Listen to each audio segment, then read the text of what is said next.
That's scary. I don't script anything out. I just go live. Oh, and I think it says we're live. Looks like we're moving on there. All right, cool. We're live. Woohoo! Okay. Welcome to Vlog Thursday, number 205. I didn't even script that out. I know what number it is because it's one more number than the last number.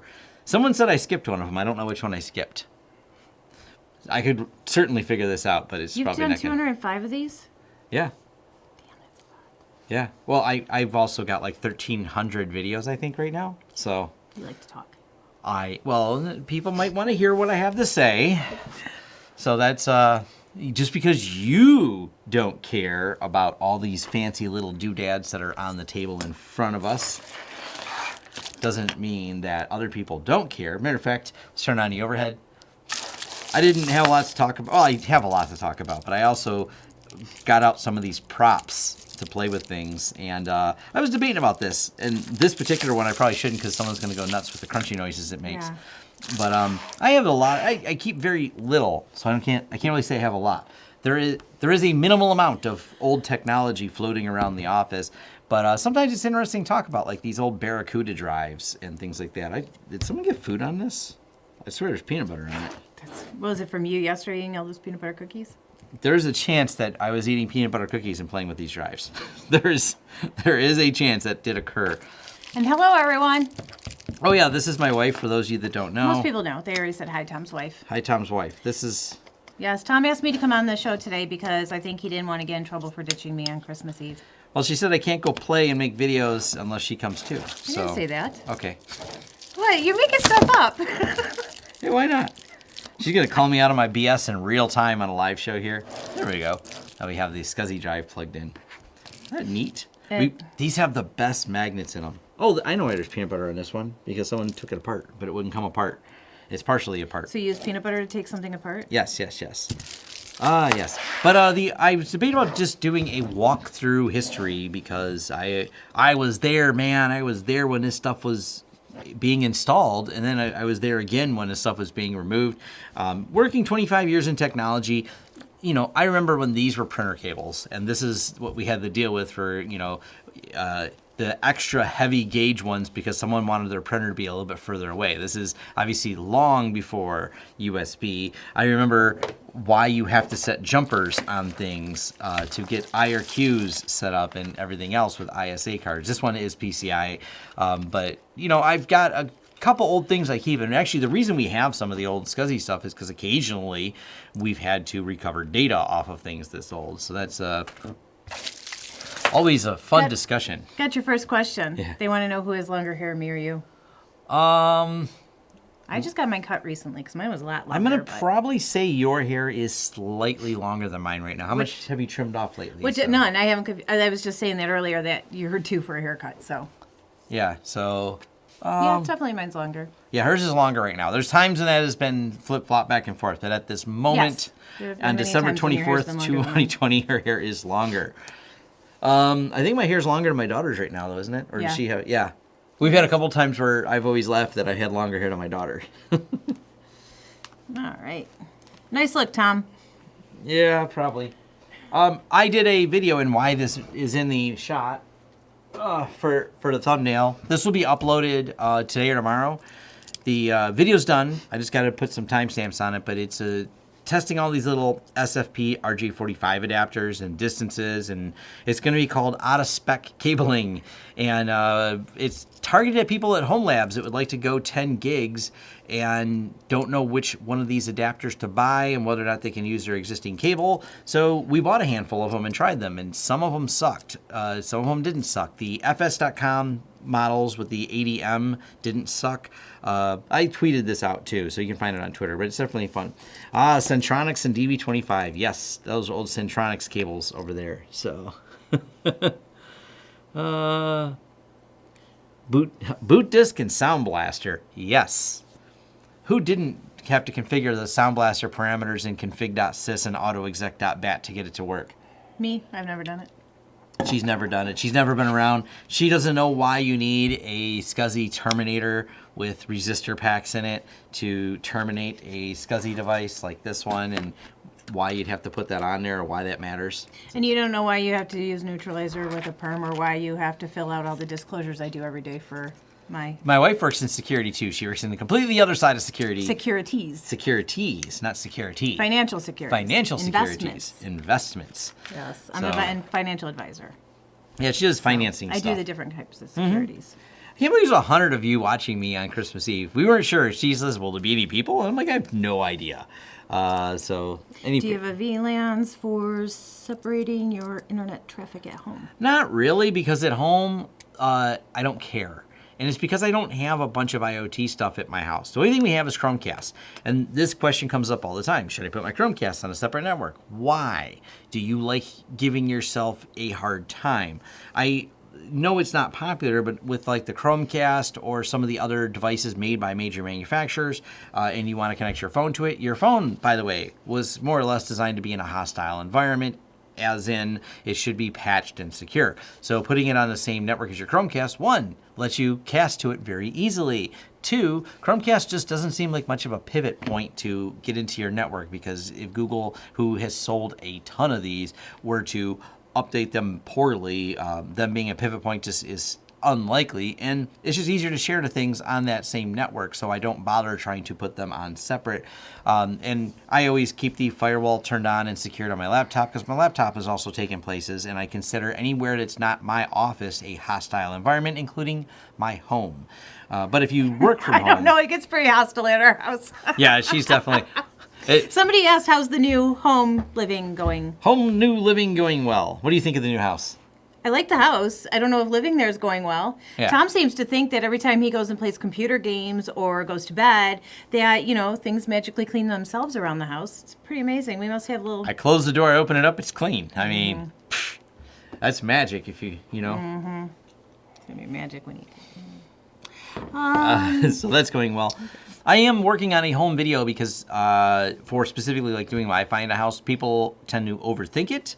And I only need for my house, which is 1,800 square feet, 2 devices. And I can get away with 1, but I have 2, and I want to break down that. That'll be a video. Maybe I'll get it done this week, because it's generally a quieter week. We don't really have any major projects going on because no clients decided this year was the time to upgrade things. So Somebody asked how the retirement savings is going. oh, that's a hard question. Well, for you, it's going terrible. You don't save any money for retirement. Tom says he doesn't plan on retiring, so he doesn't save any money. So I'm the only one saving for retirement, so he can keep working. I'll be on a beach somewhere. So it's going good, actually. They will carry me out on my shield. I shall not retire. That's my retirement plan. And that's fine. Just fill out the paperwork for my life insurance, please. Okay. Tom's home videos. Yeah, Do you Tom's do home video. videos? Get a Dyson vac? No. No robot vacuum at home. I wouldn't mind one, but we'd have to figure out how to keep it from going down the stairs. Oh yeah. We don't have a door or anything that goes to our basement. It's Yeah, would it all just? open. That's a question. If we got one of those robot ones, would it just go down the stairs? That'd be an expensive mistake to make. It'd just be a suicide bot. We're gonna have to get a gate anyways, because once the little ones get bigger, once grandkids get older. Amazon Sidewalk, I don't really have a lot of thoughts on. I don't understand why people. It's not. Well, they have clip protection. Sorry, didn't mean to interrupt. Yeah, they have. It's interesting. I think Steve Gibson probably did the best breakdown of it. I don't think it's the doom and gloom that everyone seems to claim it is. So, I don't know. I don't think it's as big of a deal. It seems like a bigger deal than it is. It's a neat concept, and you can opt out of it. And anytime you're allowing listening devices by a company to be brought into the house, you just have to consider all the ramifications, their terms and conditions, et cetera, and the way they plan to do things. I mean, that's all there is to it. Awareness is what I preach, not necessarily a decision of whether or not something is good or bad, but awareness of that is what I preach. So I don't really think it's a big deal. But if you think you don't want to share any type of data streaming at very low bandwidth for certain types of features that would enable, then don't use it. Get her a Dyson vac. Bought my own vacuum. I think it's a Bissell. But I'm thinking we should get a robot vacuum. The robot ones, yeah. Yeah, I don't know which ones are the best. Who knows what the best robot vacuum The is? iRobot ones? Yeah, I don't really know. I don't know either. I'll have to... Which there was a privacy concern of those companies because they were, you connect them to Wi-Fi, and they found out that their terms and conditions allowed them to sell the layout of your house as it was detected. But yeah. What does that matter? Well, and that's one of my questions was, it's terms and conditions. It's one more way that they may find a way to monetize information about you. I think awareness, once again, it doesn't matter. Do I care if someone knew the layout of my house? I mean, is it security? Not. It's an edge case. We have a lot of windows. The layout of my house, not hard to figure out. Right, right. So it's something worth noting of those, but yeah. Yes, we have a Plex server at home. Yes, do have a Plex server at home. Any insight on if UniFi will release the Wi-Fi 6 app with 2.5 gigabytes Ethernet ports? I don't know. I'm not as excited about Wi-Fi 6 as everybody else is. I only recently got 5G, and that's at the new house. I had only 2.4 at my old house because I don't care. And that seems to drive people bananas because they go, don't you need the fastest Wi-Fi all the time? And actually, if it's something I want fast, I always hardline it because Wi-Fi is always subject to interference and subject to problems. And I'm someone who literally deploys large-scale Wi-Fi in businesses all the time. Therefore, I know not to use Wi-Fi. If you want something fast, you hardline it. So I'll test it when it comes out. It's not something I have a massive amount of enthusiasm for. Okay. They said, one person said iRobot, the 7 series, and then the Shark robot is okay. Dog hates it. We don't have dogs. Yeah, no pets, only kids, which is kind of... Bad enough. Yeah. One kid left. Only one kid left at the house. Yay. Yeah, the rest of them moved out. Soon. Yes, LAN cable is much better than WLAN. If you just want a trouble-free experience, you plug it in. And most of the time, speed is... It's the only people ever asking for Wi-Fi 6 because people ask, well, aren't your business users asking about it? No. It's always consumers. Consumers get excited about it, home labbers and whatnot. I'm not saying not to be excited about it. It's just not... I don't know. I don't care about Wi-Fi speed. I care about distance way more than speed. If it connects over range, that makes a huge difference to me versus if it connects faster. So I'm not transferring files that way. No, you just have to have Wi-Fi in the backyard. Yeah, as long as your TikTok works, right? Yes, which I just discovered TikTok this week. My friend showed me. Yeah, she learned what TikTok is this week. And it didn't take long for me to find some interesting TikToks out there. Yeah. So, yeah. So as long as TikTok works, which, by the way, does not require Wi-Fi 6. So, let's see. HD home run at home, ? HD home run. Yeah. I don't... It says there's a ton of local TV stations in Detroit, and it works great with Plex. Merry Christmas. Don't get mad at me. But have you messed with the TrueNAS scale yet? Nope. TrueNAS scale is still alpha, so I haven't until it hits beta. I'm not as excited about it. I'm not as into it. I feel weird because we're better. We're off center. We have alpha and beta in financing, you know. Really? You have Yes. beta finances? Alpha. No, it's a measure of securities against the how they do. With their risk tolerance to how much they make. So you can learn about risk tolerance. Yes. Those are similar words we use inside of cybersecurity as well. I don't know. We don't really watch TV, so that's a big thing. We have a Plex. We have like a narrow scope of shows that we watch, which is mostly sci-fi stuff. Big fan of The Witcher. Big fan of... Yeah, I'm rewatching that. Just started rewatching The Witcher, today. you know, because we're excited about season 2. Very. I like the Star Trek Discovery. I'm a fan of all the Star Trek series. Just finished rewatching. DS9 is still the best. I'm going to stop. Sorry. I know those are fighting words for some people. The DS9 is probably still my favorite. Discovery's good, but she just cries all the time. She doesn't stop crying. That drives me nuts. She's supposed to be a strong female lead character, and she just cries every episode. Yeah. Do you suggest any particular router, firewall for redundant internet connections at home? For redundant? I mean, pfSense. pfSense is my go-to, and it does support failover. If you're referring to there's a couple different categories here. If you're referring to, can you stack, and I've done a couple videos on this, even the most basic, your SG1100, the cheapest pfSense you can buy from Netgate, does support HA failover. So if you need HA, that's an option. Or are you asking redundant internet connections, and then that's a crapshoot because are you in an area that has the ability to have redundant internet connections? But once again, pfSense does support failover internet connections. Do you have experience in mixing jumbo frames and normal frames? I don't recommend mixing your frames like that. Either set it to use jumbo frames or not. I find the benefits to be minimal with jumbo frames. There's a benefit to it on a 10 gig network. but the compatibility you run into, and I've helped people troubleshoot how they've got certain devices that don't accept the jumbo frames, or nuances of configuring different model switches, that it's not just a checkbox, but if there's jumbo frames with VLAN, sometimes there seems to be some overhead, and you can get into that. Use it if you want. If you find some speed benefit, do some A/B testing to determine if it's helpful for you. Hardline versus bridges versus mesh. Don't mesh.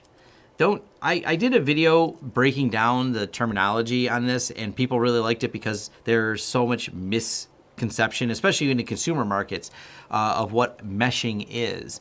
And so I have a video that breaks down those details, but yeah, you always hardline. That's always the top priority. Can I hardline it? If I have to, I'll mesh two Wi-Fi devices together. Do you know if the UniFi access control is going to get UL certified? Doubt it. I'm not. Also, I don't think any of their stuff is UL certified, any of their existing equipment. I don't think they're going to go contact UL Labs and get it done. That's a voluntary thing, and to my knowledge, I don't know what they charge, but I know there's some fee, as I understand, for UL Labs, so it's not like you just submit it, you actually have to do it. So that's come up a couple times. I don't think it's not really bothered me. I also think it's weird that they're in the access control business in general. Tom is a fidgeter when not behind a PC. Love it. You don't feel his leg doing this the whole time I'm sitting next to him. It drives me nuts. All the time. All the time. All the time. I have some extreme fidgeting problems. Any recommendations for Wan Bonding? There's a couple companies out there. I want to explore the new solution for WAN bonding that's offered by, I'm assuming you're talking about SD-WAN. And SD-WAN, there's a solution by Untitled. We've never tested it. It looks interesting. There's a couple other companies. Their name is eluding me right now. We've run into it with a couple companies. It's not something we run into all the time. It's kind of a one-off. There's not a ton of, well, there's a handful of SD-WAN companies out there, but I've not really taken the time to review them because it's kind of an expensive thing to do a review on from my perspective. Star Trek Voyager. Just finished rewatching that series, and if you like it, I'm guessing you're probably like Tom, and you watch it for 7 to 9. Who he named his daughter after. Yes, my daughter's name is Annika. Mm-hmm. Can I mix OpenSense with Microtik? Microtrix, thank you. Yes. You need a bigger computer. Yes. Both of those answers. Yes, you can do Microtik and OpenSense. It's not a problem. They're all standards based. Whether you're using OpenSense, PFSense, and Microtik, and this particularly popular Microtik right here. The video I was doing with the SFP Plus adapters, I was doing with this particular Microtik. I do like this little device. I may get some more Microtiks because I want to do some more demos on home labs for building it. I've got a review. This is specifically, if you look for my channel, it is a CRS305-1G-4S plus 1N. Microtik model numbers tell you everything about the switch. They sound complicated, but they're interesting. But as long as it's all standards-based, yes, these Microtiks support VLANs. OpenSense supports VLANs. So yes, you can VLAN with OpenSense, PFSense, whatever you want, provided it's standards-based. Hold on, I just lost it. Any recommendations on improving 10 gig speed aside from increasing jumbo frames, i.e. checksums, offload checksum? Not really. Usually it is 10 gig. There's not much you can do. It's a standard. As long as it links up at 10 gig, there's only so much you can do besides the jumbo frame. And maybe I'll break down some video and do some testing on this. If you use jumbo frames, you're just saying the packet size it can handle for each packet a larger frame, well, each frame size. You're putting more data per packet on there. I mean, it has some advantages, but at some point it's 10 gig. That's why they invented 40 gig and beyond, so for faster speeds. The Expanse on Prime Binge It. We just watched the most recent one this morning. Yes. Yeah, as soon as it came out, like, oh, cool, there's another episode out. The Expanse, huge. I love that Amazon picked it up and didn't miss a beat. Right where it left off, good writing. So even though it's no longer part of Sci-Fi, which, by the way, I was impressed that Sci-Fi produced such a high-quality show, and I was just thrilled when it was picked up by the Amazon studios and continued. It's a great show. Hi, Tom. PF blocking, Deval, Python, mode, guide, please. Why? Someone else says, yeah, why? That's what you want me to teach you Python? I don't understand what people have asked me about it, but I don't understand what they're asking. And if someone can tell me why, maybe I'll do a video on it. I'm trying to figure out what it is. What's the goal that they have some Python in there? I'm not a Python instructor. Jay is, by the way. Jay has a whole series of videos. Jay from Learn Linux TV has a whole series on Python. And if you plan to write some Python code and then integrate it with DNS stuff, cool. But I don't understand what the question is that people want me to do. I'm not a Python instructor. TrueNAS Scale has the ability to tie in multiple servers to act as one. Then a question mark. Not exactly the way you think. So they're building in Gluster right now, and I don't know if they're going to build in Ceph. Now, I want to do a video on this, and there's probably some upcoming videos coming on this topic that I'll partner with some people who are some experts on it. Basically, you have in front of me an old hard drive. So if you take a hard drive and we stack a bunch of them and we load something like ZFS on them and put them in a TrueNAS, now we have a TrueNAS with a resilience RAID array of a series of drives. But that's not redundant to another Freenas system or another TrueNAS system. What TrueNAS Scale offers, if you load something like Ceph on there or Gluster, it will tie together multiple servers. Now, it works on more than just TrueNAS, of course. This is a very popular open source project for object level storage that is independent of where it's actually stored. So it allows you to scale out as opposed to stack up. This is scale up when I stack a bunch of computers and start cumulatively adding drives, but you can actually build a Gluster array, and the Gluster array can be made up of a series of TrueNASes. So yeah, I want to do some explainer videos, and I got to get some graphics done for that, but it is essentially something that you can do, but you could actually do it before, but they're going to make it easier because Gluster and Ceph work better on things like Debian, which the TrueNAS Scale is going to be based on. Running pfSense on RE Dell server 4 ports, having trouble gaining access to NetCloud on TrueNAS externally. Certs are good. What is your best vid for 2.4.5 pfSense? I mean, are you just opening the ports, or are you trying to put a proxy in front of it? I guess it kind of depends on that. Normally, it's just a port forward and it works. But out of the box, NextCloud is not SSL. I think the TrueNAS implementation of it doesn't load an SSL certificate by default, so you're just passing everything in plain text, which is a horrible idea. HA proxy is probably a more preferred way to do it, and I have a video on HA proxy, and you can put whatever you want behind it. All right, just lost it.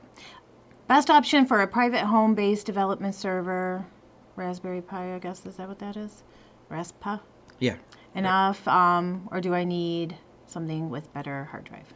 I mean, it all depends what development you're doing. I mean, there's people developing some pretty awesome things on Raspberry Pi. You have to start with where's your goal, and that sometimes is the harder challenge. What do you plan to do?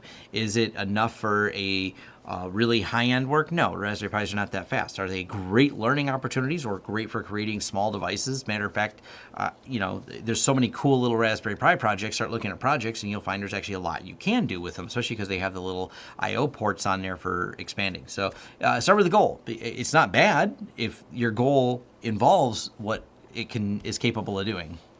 I skipped one. It said, how do you tunnel through an ISP no access router to a router behind the ISP router?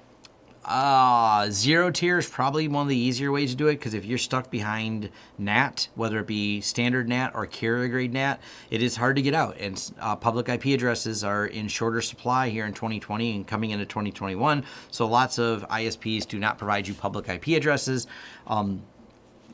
To get around it, there's no easy way around it, is what I should say. But zero tier, I've talked about that. That's another way you can get around it. But it doesn't allow you to open ports, because that's not possible with carrier grade NAT. Unless you get cooperation with the ISP themselves, which is rare. Okay. Let's see. Any more? I grew up with Voyager. Very cool. I'm not going to tell you which one I grew up with. You don't need to know my age. How do you pronounce it? MikroTik? MikroTik. Sorry. MikroTik. MikroTik devices are great. Use them for years now. 10 gigabyte speed isn't good enough. Go 40. Yes, go 40 gig. Okay. Go big or go home? Go big or go home. MikroTik has some of the most affordable, and Serve the Home's done a good job of reviewing them. They have a handful of 40 gig switches that are really priced impressively well. if you're looking for budget, and especially if you're a home labber and you're on a budget, it's hard to say no to MikroTik. They have some of the best pricing out there. And this person says, wait, you're the IT guy. You need to show everything related to computers. Are you the IT guy? I'm the IT guy. Oh. I guess I'm the IT guy. You're it? I am it. I'm not going to go there. Hello from Israel. Hey. I have a question. You always seem to not really like the Ubiquiti and UniFi stuff, but still do videos and reviews on their equipment. Can you explain your thoughts on their products? I really like their Wi-Fi. I love their Wi-Fi devices. I like their switching devices. I have a stack full of switches back here. When you say I don't like them, I really don't like their routing products. They're garbage, and they keep disappointing me. Matter of fact, down here at the bottom of this rack is a UniFi Dream Machine Pro. And the reason it's there is because we plug it in once in a while so we can be disappointed with the latest update. People ask us questions because we do UniFi videos, and I've stated repeatedly that we just don't like their routing equipment.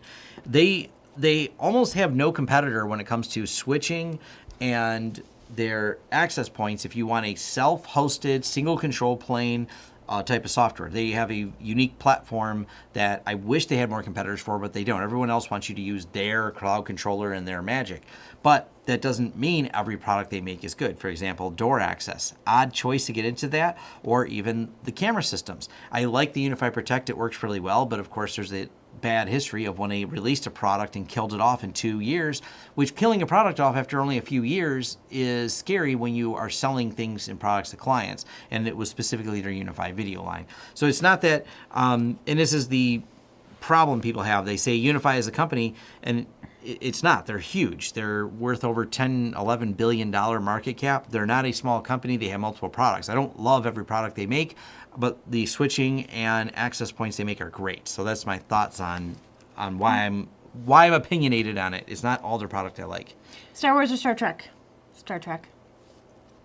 Sorry. But The Mandalorian's good. I like The Mandalorian. Yeah, I mean, I haven't watched this season, though, so no spoilers. You know, I'm not the nerd hater of that I run into where they like one or the other. Like, you can't like both. There's no way you could possibly enjoy Star Trek and Star Wars. I mean, and you don't... I live in a world where I don't have to pick a favorite because I can watch both and enjoy them.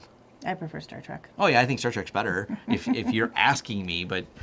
Is iPerf testing limited by drive speed, or is it... No. Okay. Short answer is no. iPerf is strictly network-generated testing, so drive speed doesn't matter. Okay. Felice Natal, Lawrence. Ah. Happy Christmas, Tom and everyone. Oh, thank you. Ooh. Will there be a way to have TrueNAS Core running in a HA setup?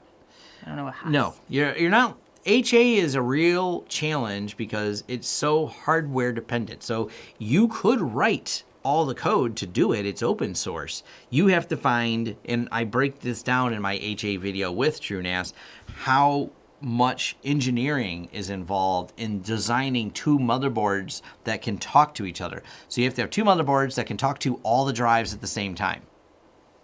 Now you see where the challenge comes in of why IX Systems has designed their HA to work the way it does. Also, this is where Ceph and Gluster, back what we mentioned with TrueNAS Scale, come in because they allow for both devices to be essentially HA, but then come at the expense of you have to have some really fancy hardware to make all that work because of the writing to multiple drives at once over the network. pfSense 5100 versus 7100. Did someone say take that away? No, I just decided to. 50 devices connected, 30 devices that have VPN in and have Errata running while keeping 1 gig throughput.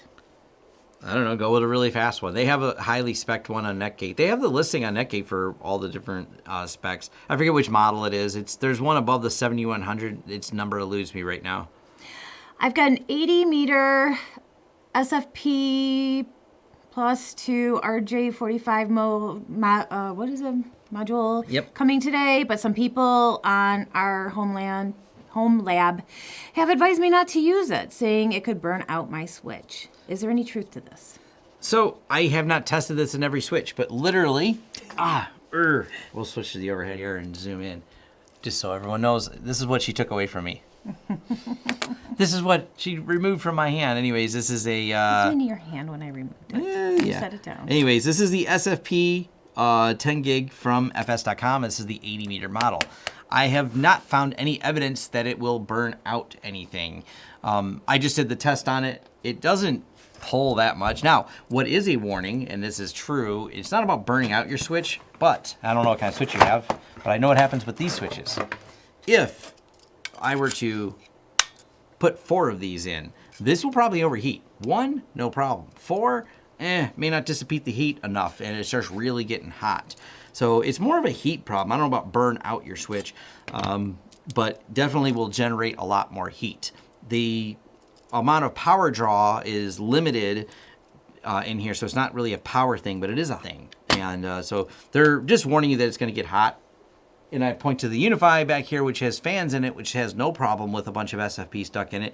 This is fanless, and some models that are, there could be a bit of a heat problem. I don't know what model switch you have. How can I prevent wireless devices from roaming between 2 different UAPAC HDAPs? Wow, that's a mouthful. I think they just make up letters sometimes, don't they? Yep. Okay. If I have 2 APs, one upstairs, one downstairs, how can I ensure my phone connects to the closest AP? That is a decision better made by your phone, but I have a video on about roaming, UniFi roaming explained, or Wi-Fi roaming explained. I think I explained it using UniFi, but it's a video that explains how to adjust that. One of the things you can do is adjust like minimum RSSI, and I cover some of the details of how to do that in there. And since I covered it with UniFi, it's going to be easy to follow. What's your opinion on the new UniFi PTZ camera? Don't know it?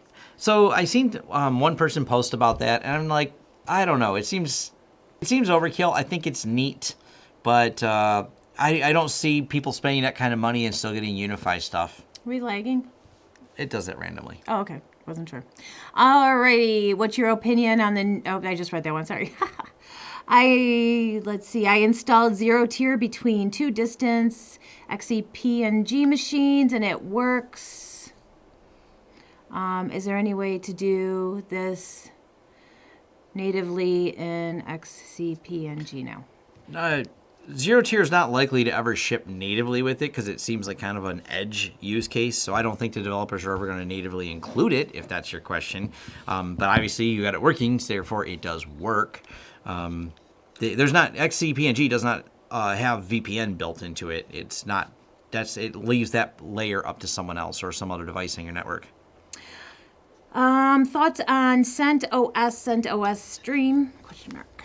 Jay's video is probably the best one out there. I think that probably explains why it has a lot of views. Jay from Learn Linux TV. Me and him talked about this the other day. We nerd out on every Tuesday as our new thing, where we dive deep into technology. Anyways, we should probably turn into a live show because me and Jay just Q&A stuff back and forth with each other. You guys probably should. Yeah. We talk a lot. We do talk a lot. But anyways, I'm not really that worried about it. There's plenty of time. There's already Rocky Linux and one other one that's, it looks like there's 2 already in the works that are going to be a replacement for it. So that's just kind of be expected. There's shifts in the market. One company, Red Hat, takes control. They don't see the benefit in offering the stable CentOS 7. So we move on, and no big deal. It's open source. You fork it. Merry Christmas. Getting ready for a true NAS mini purchase. Is there a benefit to use the 14 TB drivers over the 10 TB?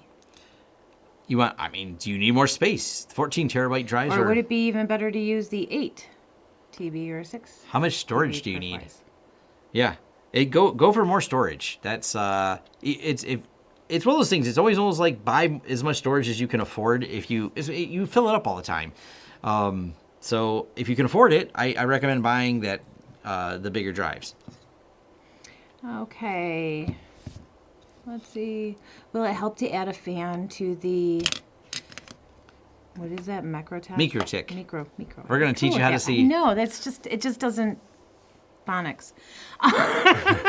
Is there will it help to add a fan to the switch? I would say anything that runs as hot as those do, those when I upload that video, you'll see these run at about 59 centigrade, 58 centigrade under full load. So yeah, I'd probably recommend if you have a few of them in there running it. I was running it without it. I was doing terabytes and terabytes of transfer without it because I wanted to test it that way. But if you're planning on running this long term, put a fan in it. Alternative to zero tier. I don't know an alternative to zero tier. Nothing that works the same exact way. There's commercial solutions out there. I can't remember the name of them off the top of my head. There are commercial competitors to zero tier.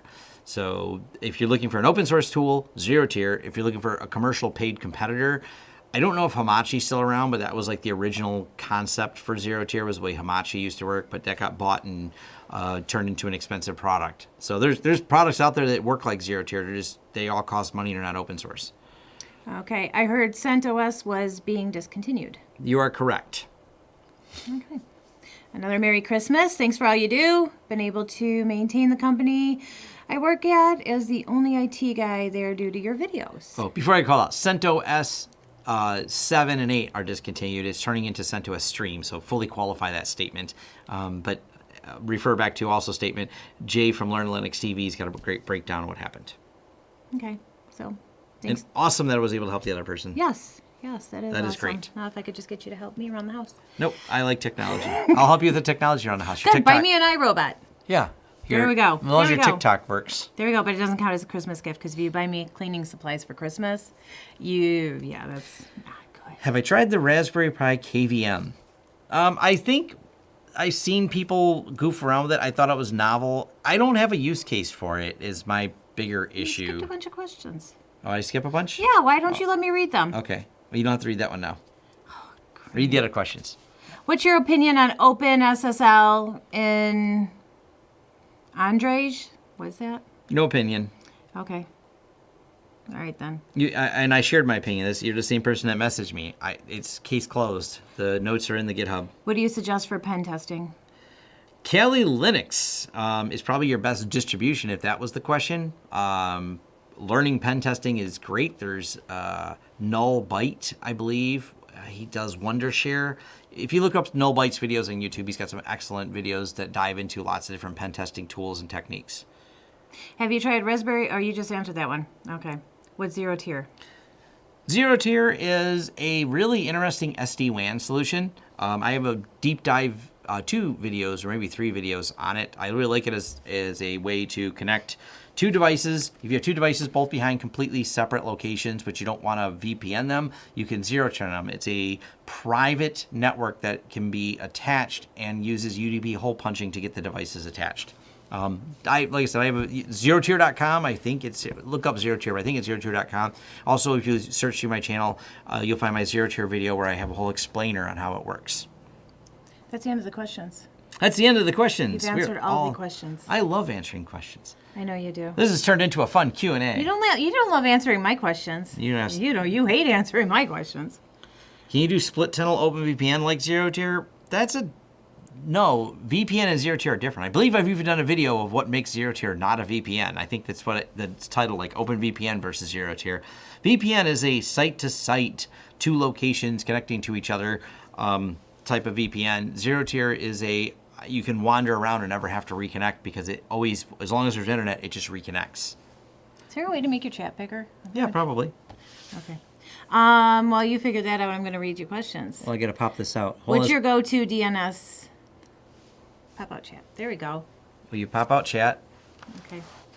So we'll do this. Excuse me. We'll just take a little short break here. Take a short break. I think you can do it this Smoke way. if you got them. Yeah. We're going to make the screen bigger. Okay. You just made it smaller. No, I didn't. You'll see.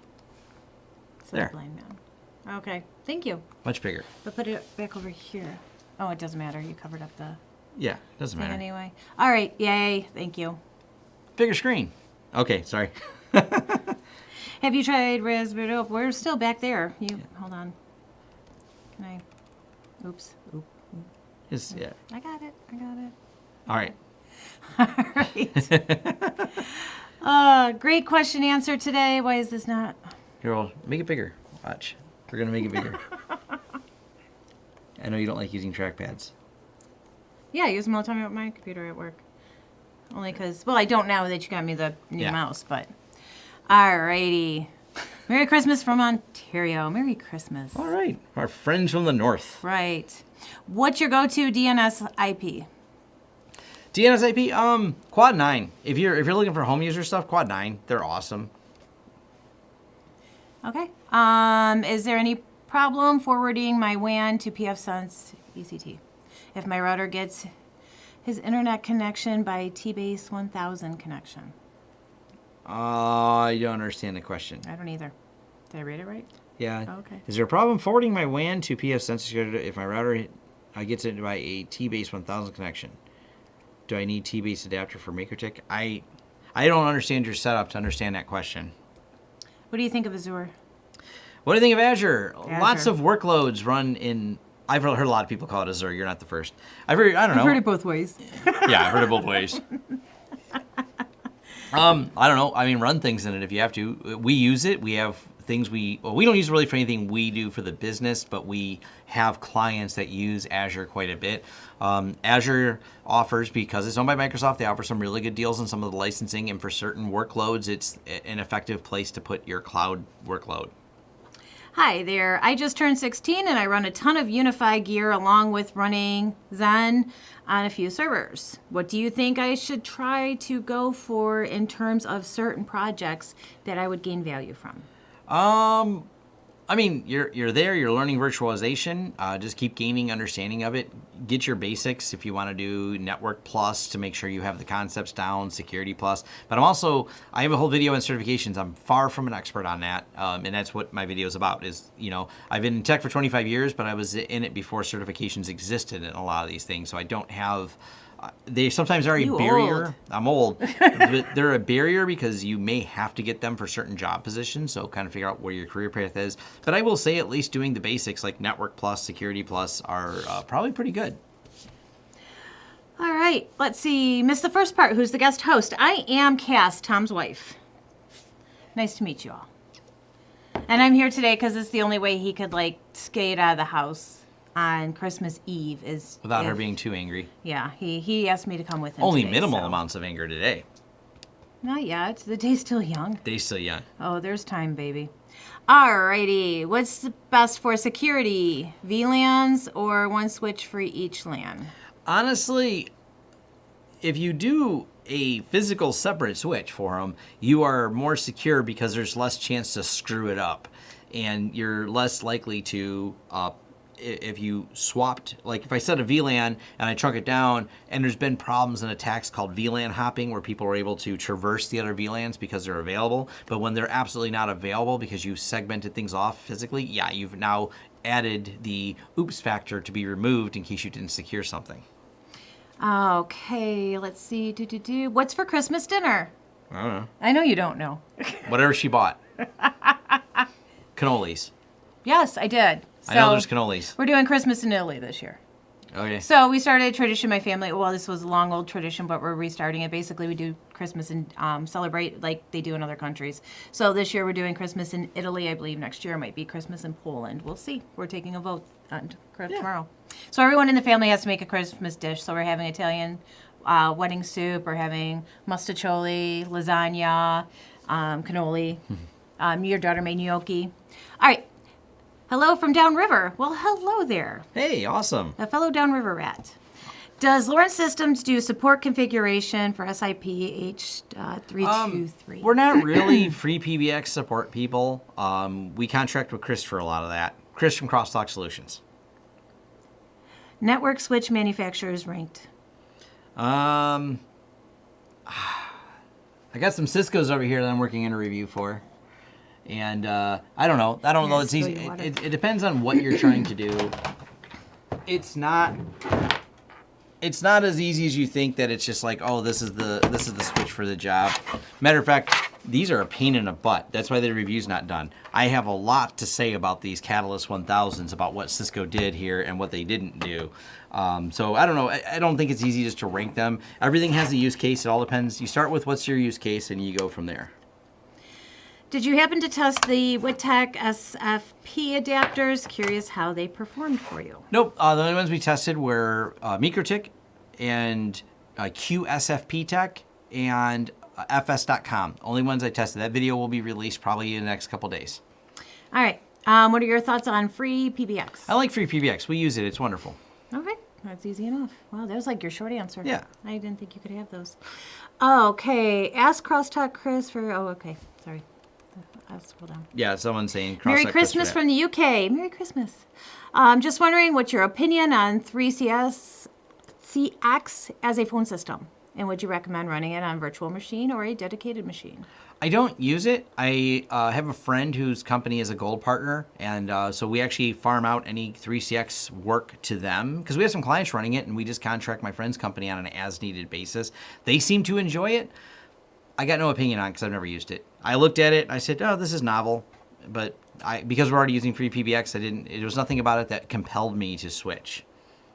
Is there any problem putting a raw internet connection on a VLAN for grabbing the public IP anywhere on the network from a tagged switch port? Nope. Matter of fact, sometimes you have to do that where you bring it in on a switch. You bring your internet on a switch to peel out. I think this is popular in Europe. It's not popular in the US, but my understanding is some TV systems work that way where they have some of the internet TV piped over a VLAN that comes in across your WAN.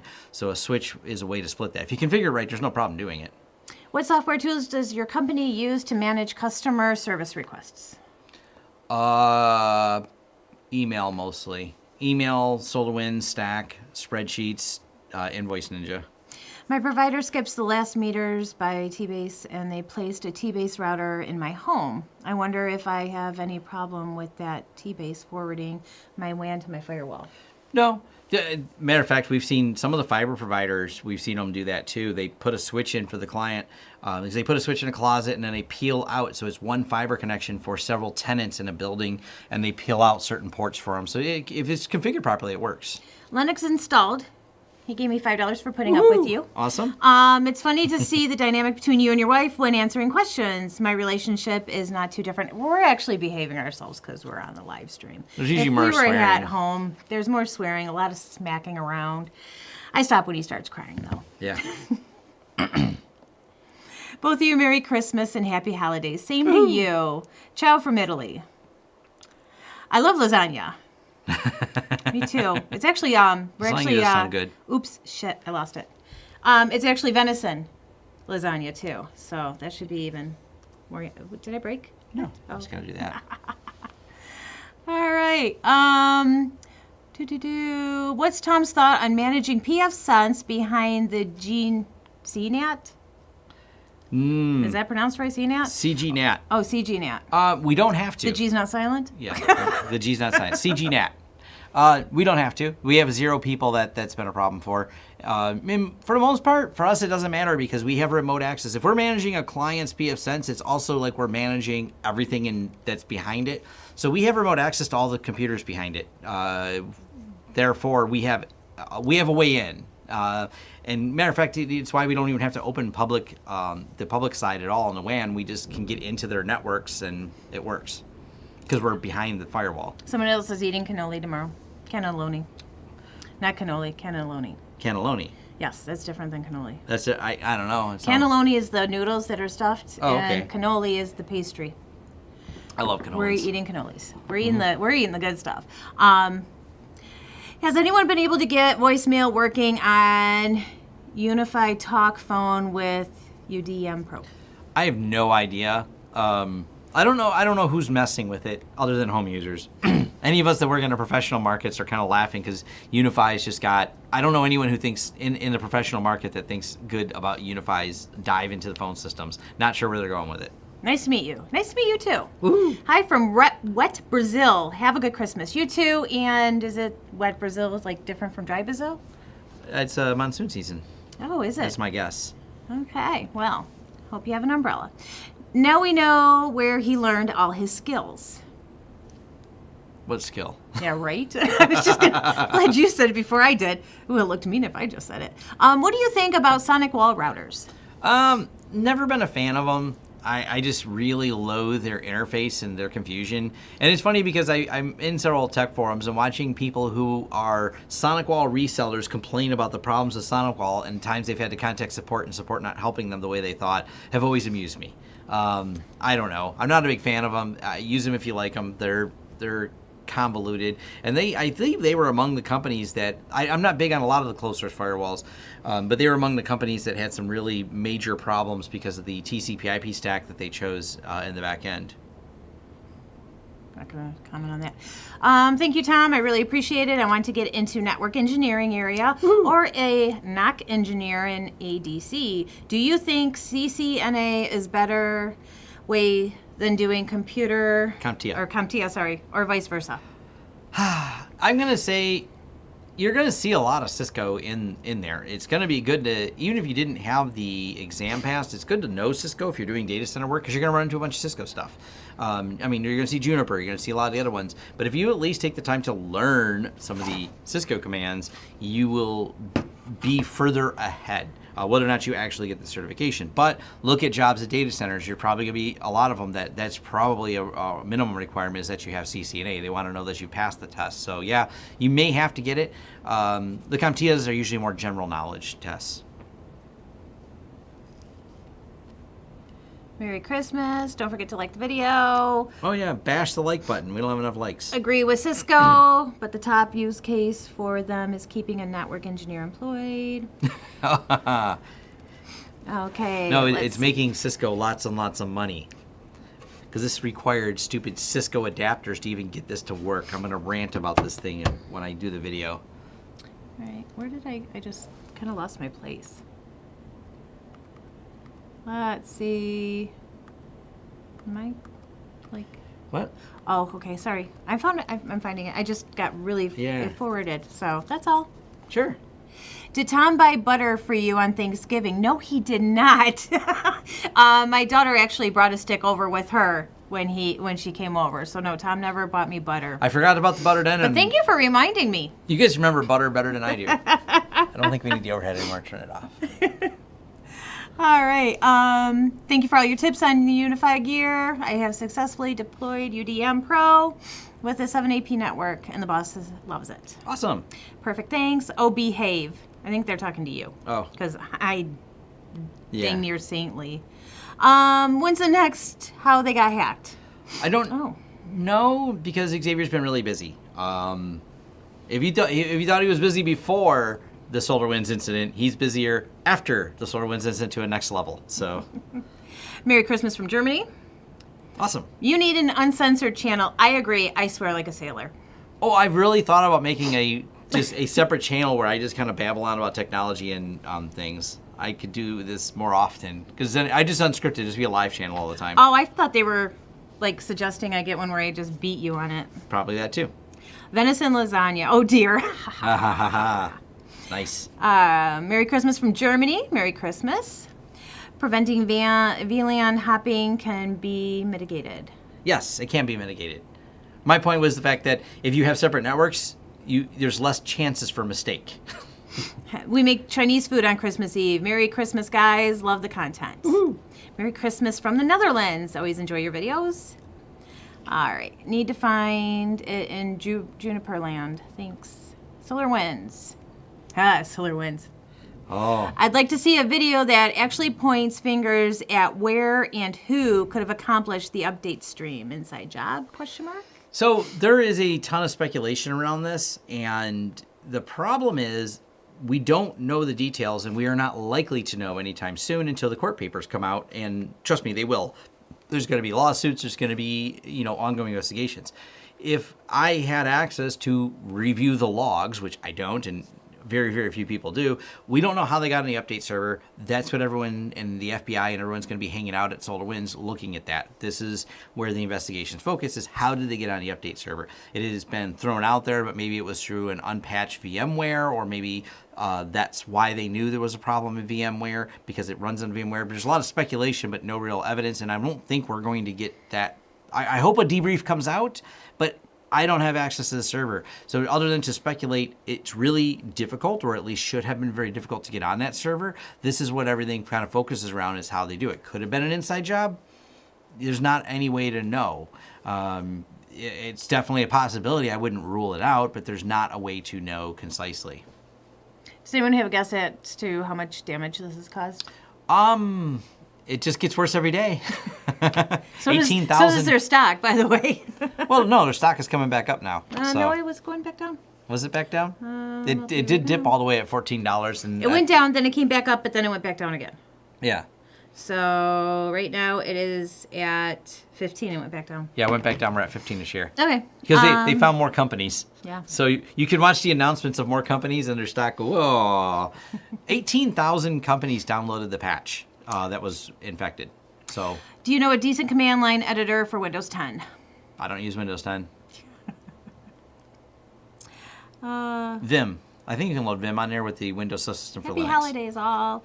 Okay, let's see. Also, what do you think about the new UniFi dashboard? I haven't looked at it, no opinion. I know Chris and Willie did. Oh, shit. Did it again. It keeps doing that to me. All right, saw Tom's forum post on PFSent user survey, but go thoughts on questions, directions. Thoughts on question and direction? I shared my thoughts on there. I mean, that's it. Every time they ask it, would you pay for these extra features, people panic like, oh no, they're abandoning the project, and they're not. So I shared my thoughts in my forum post on that. I don't really have any further thoughts. It's slow and steady development as always from the folks at PFSense. Grayson donated 10. I made Thank you, a Grayson, for the donation. photo of a modern Christmas tree in a blender. I sent it to you in Blender. Oh, sorry. Send it to you in tweet with a photo in Twitter. Oh, Can't post awesome. a link in chat room though. Yeah, pull it Neat. up. I'll look. Thanks for all the sharing this year. I've been able to switch to PFSense at home. From that, I was able to start a small business doing small deployments for small offices and homes. Thank you. All of the stuff I've been learning for years is starting to come together. All of the time, certs.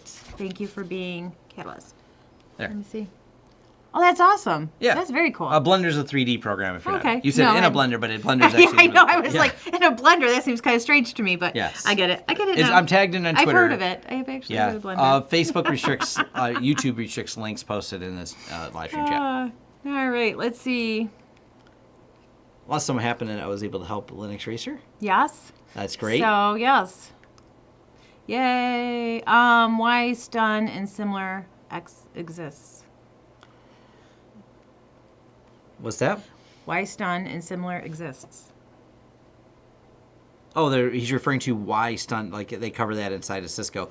Yes, if you get your Cisco CCNA, it is not like you're learning only proprietary knowledge of Cisco. Cisco, of course, covers the gamut of network technologies and things like that. So when you've gone through a Cisco course, at the same time, you will also have gained, because they have, subnetting is the same in a Cisco as it is in a MikroTik that's over here. So both of these have VLANs, both of these have subnetting. When you learn VLANs, whether you learned it on Cisco or learned on MikroTik, the nuance of the commands is going to be different, but the concept of how a VLAN and a subnet are related is the same.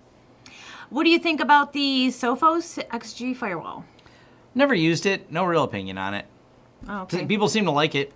I've never used it, don't have an interest in using it. 100% Tom Rants. Just do it as a podcast. I really have thought about just in general starting a podcast, because I would probably dive a little bit more into some of the tech and business side of it, because that is just like a consciousness stream that I would dive into running a business. I don't think enough people talk about the tech side of running the business and the decisions that have to be made with products.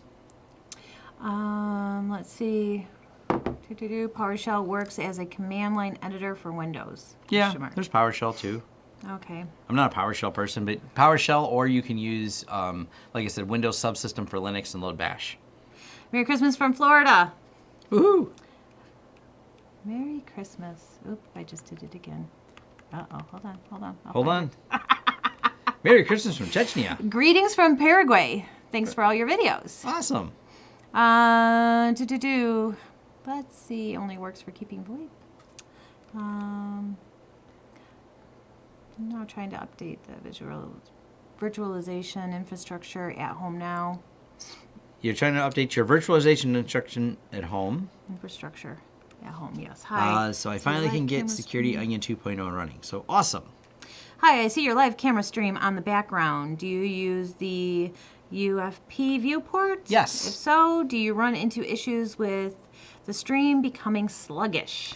I find myself rebooting every 6 days or so. I wouldn't say every 6 days. We have rebooted it, but rare. But maybe it depends on how many devices you have attached to it. I mean, we've restarted it once in a while. Not often, not every 6 days. Maybe like a couple times since it's been plugged in. Oh, that's your cameras. We also, I have a video where I review it, and my staff have named it the Magic Video Tube. Happy holidays from Denmark. Stay healthy. You as well. I don't know how bad Denmark got hit or anybody else. Let's see. Thanks for the vids. Finally got my home lab firewall and set up properly.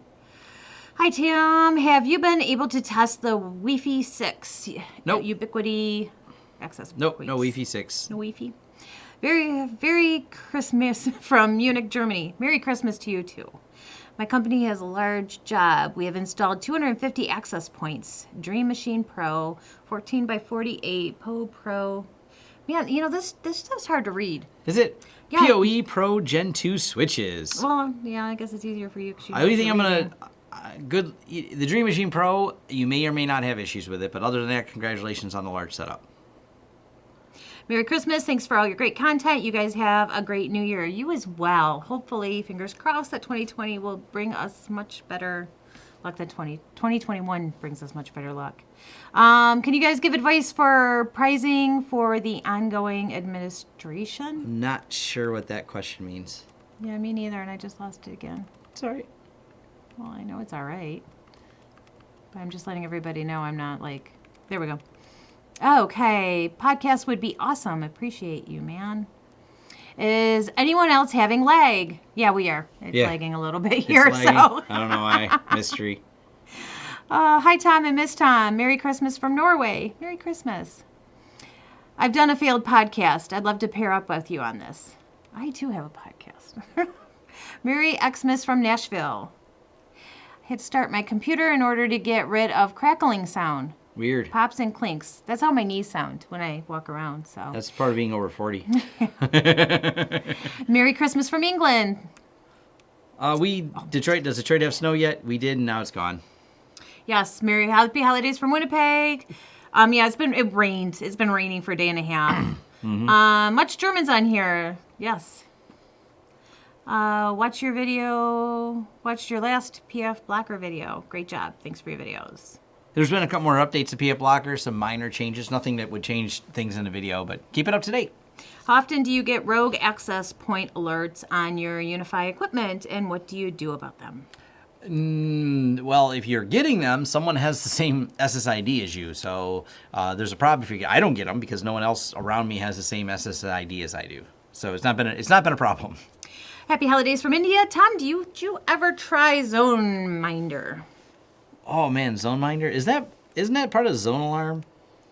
I don't know. Oh wait, no, never mind. ZoneMinder is the open source camera system. No, I mean I looked at it forever ago. It seemed very incomplete. If you started a completely brand new IT company, would you still use SolarWinds, ConnectWise, or other MSP? I don't like any of them. We're used to the SolarWinds. I've looked at, my friend's company uses ConnectWise, and I hung out at their office for a few hours learning some of it. ConnectWise has got a pretty slick, fully integrated system, but none of them are perfect. All of them have issues, and I don't know. ConnectWise, pretty much, anyone I know who's deployed ConnectWise also deployed a consultant to set it up. We didn't need a consultant to set up SolarWinds because it seemed more intuitive. So I guess it depends if you want to invest the time into it and the workflow into it. It's also a pretty expensive product going full ConnectWise top to bottom, but you know the integrations are there. It's a tough call. Okay. What gift is your wife going to open tomorrow morning that's going to be under the tree? Nothing? The sad part is that's probably absolutely true. I'll put a cookie under the tree. Any recommendations for a home Ubiquiti setup? Don't use the USG router or the Dream Machine one. I'm just not a big fan of them because as soon as you want to do anything advanced, they're very limiting. But yeah, the long range is what I have at home, the ACLR. That's what I'm running at my house, and it covers pretty much my whole house with one device. Melissa says, what do you know? I caught a live stream. I'm lucky enough that I'm on it. All right. Thanks for the helpful information and real-world use cases. Really thanks. Keep safe from the UK. Hello from the Czech Republic. Merry Christmas. Happy Christmas from Romania. Romania. Cool. Oop, did it again. Where am Yep, I? Oh, right there. I got it. I got it. ZoneMinder is a CCTV. Yep. Okay. Then somebody put just a bunch of numbers and stuff. Do you remember ICQ number? I do not remember my ICQ number. Okay.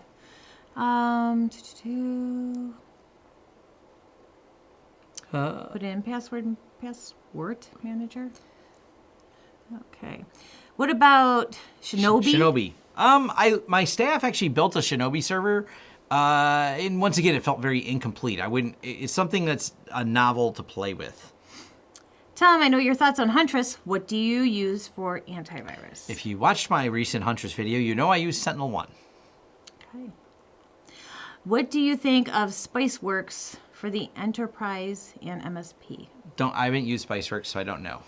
Okay. Merry Christmas from South Carolina, Tom and Mrs. Tom. Thanks for all the videos and information. I always enjoy but since finding your videos on YouTube, good. Is there any chance on getting more client install videos? The big deployments seem pretty cool. They're really difficult to do. They're difficult to film, and 2020's made it difficult to go on site.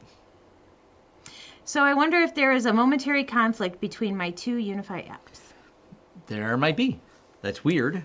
Hello from Australia, 5 a.m. Ooh, it's early. Do you ever use PRTG? I do not. I know what it is, but I don't really use it. Then someone gave you their ICQ.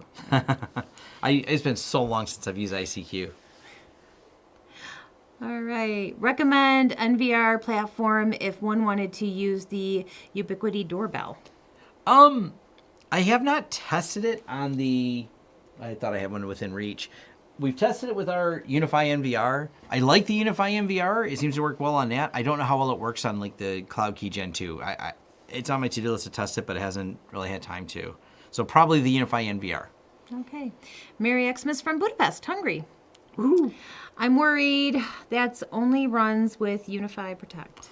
Oh, it does only run with UniFi Protect. That's not a question. That's an answer. It does only work with that. Shout out from Tanzania. Wow. Yeah. Thanks. Worth a Q? I don't know what that means. It's worth a question. Oh, okay. We are 211 persons in live Yeah, chat. why aren't you smashing that just like 20 button? likes. Yeah, let me move this over a little bit. You got to smash that like button so we can move this over so we can see how many likes we have. Okay. Shows 93 likes, but I think we should have more than 93 likes. 97 likes. There we go. People are clicking it. What's your best suggestion for a lamp server? The one from Christmas Story with the leg and the... Yeah. That's a hard question because, I mean, are you asking what operating system? Debian or Ubuntu? Whichever one you're more familiar with? Or Ubuntu's nice, so I don't understand the question. SunOS is great for lamp. Any PoE doorbell options that can work with surveillance station? I don't know. I've never looked, so I'm not sure. If there's a PoE doorbell that supports OMVIF, cool. But you got to remember, the doorbells actually have would have extra functionality for when you press the button. Now, I don't know where Synology sits on that, whether or not they're working on a integration for doorbells. Seems like it'd be a cool thing, but I don't know of anything about it yet. Mort's from Munich again. I think he's clarifying his question from earlier. How do you calculate ongoing administration fee for large site administration for Ubiquiti devices? 250 access points. It depends on what the service level agreements are. You know, do they want warranty on things, or do they want us just to maintain the controller? I take your cues from the way HostiFi does their pricing for like maintenance of the controller. Charge at least what HostiFi charges. Raspberry Pi has a doorbell, maybe. Well, you can build a doorbell out of a Raspberry Pi. That's an entirely more challenging project. Fun one, but obviously not like a turnkey project. Do you have a doorbell? We don't have a doorbell. No, I know we don't, but do you have one here? Yeah. Oh, okay. Yeah, I reviewed a doorbell here. I'll show it to you. It's kind of fun. Oh, why don't you put it at the house? Because, I don't know. Because we'd have to wire. We don't have a spot to even wire a doorbell at the house. It'd be a lot of work to put in. How are you two liking the new house? I like it a lot. I would like it more if I could actually entertain, but unfortunately with the 2020 COVID and everything else, I've not been able to entertain like I would like to, because I am a party person and Tom is I'm going to sit in the other room and play on my computer while people are over. I do hide in the other room when people come over. Yeah, so, but that's okay. I've learned it's probably better that way. Amplify, Alien versus Dream Machine for home use. Never used the Amplify Alien, so I don't know. But it seems neat, but really basic. I'd probably just go with the UniFi, but I'm not a big fan of the Dream Machine either, so... Do you have any rodent mitigation strategies to protect telecom wiring and facilities? No. Wow, that's interesting. It has actually not been a problem. Wow, Tom sounds like me at parties. Oh, yeah, I know. There's like, yeah, he's great. Other people, yes, lots of people I hide as well. It's a great strategy. See, there are more nerds who don't care about Xmas. Yep. Yes. Yes, Grinch here. Or Scrooge. You're Scrooge. You're more like Scrooge. I still have motorcycles. I think you're I have them on the yes. plural. I have more than one. Well, you have more than one, and I have one. What are your suggestions for virtualization server hardware for kick-ass home lab running? Labgopher.com. I mean, if you want to buy something new and build it, that's one project. If you just want to go get a great deal, use LabGopher, and you can find some really good deals on eBay. Let's see. Not a fan of Dream Machine Pro either. No. I don't like anything UniFi routing. They keep making disappointing UniFi routing products. Do you have any recommendation for modem router for DSL? No. Second, I mean, pfSense, but not for the DSL and cable parts. Second question. We have a setup of the 250 APs until 15th of January. Do you offer support? Oops. I clicked something and it's blocking it. What? Oops. Quit touching things. No, wait. Stop it. We do offer support. You can go to the Hire Us button on our website. Now, how can I contact you? Yeah. There's My wife loves launchsystems.com. Christmas. I wait for this time of year to pass. LOL. Wow, there's a lot of this going around. All right. Thoughts on 10 gig in the home and fiber in the home planning on going 10 gig for my rack station. Woohoo. Go 10 gig. December 25th, most productive day of the year in IT. Yes. No, you have kids. You still have to. Well, I know you have no idea what you bought the children, but do you already? All right. Did you already have a video about high capacity density UniFi hotspot scenarios? Yep. I got a UniFi deployment guide. I have a guest over right now. Yet here I am in a room with my laptop. Pretty much. That's why Tom brought me here, just like because he knows. I'm not going to get the Zero motorcycle though. Love this time of year. Lab Gopher. Never heard of that. Thanks. I'll give it a try. My birthday is Saturday. Happy birthday. I have cared since I found out the truth. What truth? Lamp is Linux, Apache, Mira. Yep. Okay. All right. When are you going to review the UniFi 6 long range app? And when they get me one. I'm not in a hurry. Chris is going to review it before me. And no, you're not getting the Zero motorbike to match your Tesla. He's going to get the Tesla truck, and then I'm taking over the Tesla. Because I pretty much drive the Tesla. The Zero is neat, but the range is too short for how much riding I do. When I get on a motorcycle, I disappear for like 6 hours, and that won't work on the Zero. Someone suggested mixing cayenne pepper with Vaseline and wiping it on the cable. I don't know if the rats like spicy things or not. I have no idea. I actually got my dog to quit chewing on furniture a long time ago when I had a dog by putting cayenne on a thing with Pledge. Okay. And I got my dog to quit chewing on furniture. You're also a family admin, question mark? Sure. Miles on a Tesla, 23,000. Maybe more. Have you looked since I've been driving it? It had 20 and now it's got 23. Yeah, I've been putting a lot of miles on that. She actually, for her training things she's doing in her job, she's been driving the Tesla. Yes, because I have to go down to Ohio to take my training, so.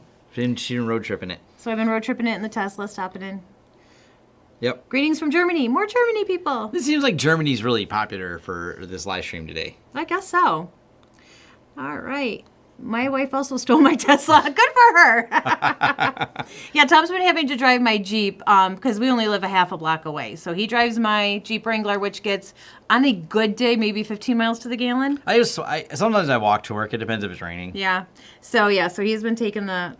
Does Santa Slay use Starlink? We're going to go with yeah. Probably. Okay. Elon is our Santa. What's the truth about Santa? What do you mean? I don't know. What's the truth about him?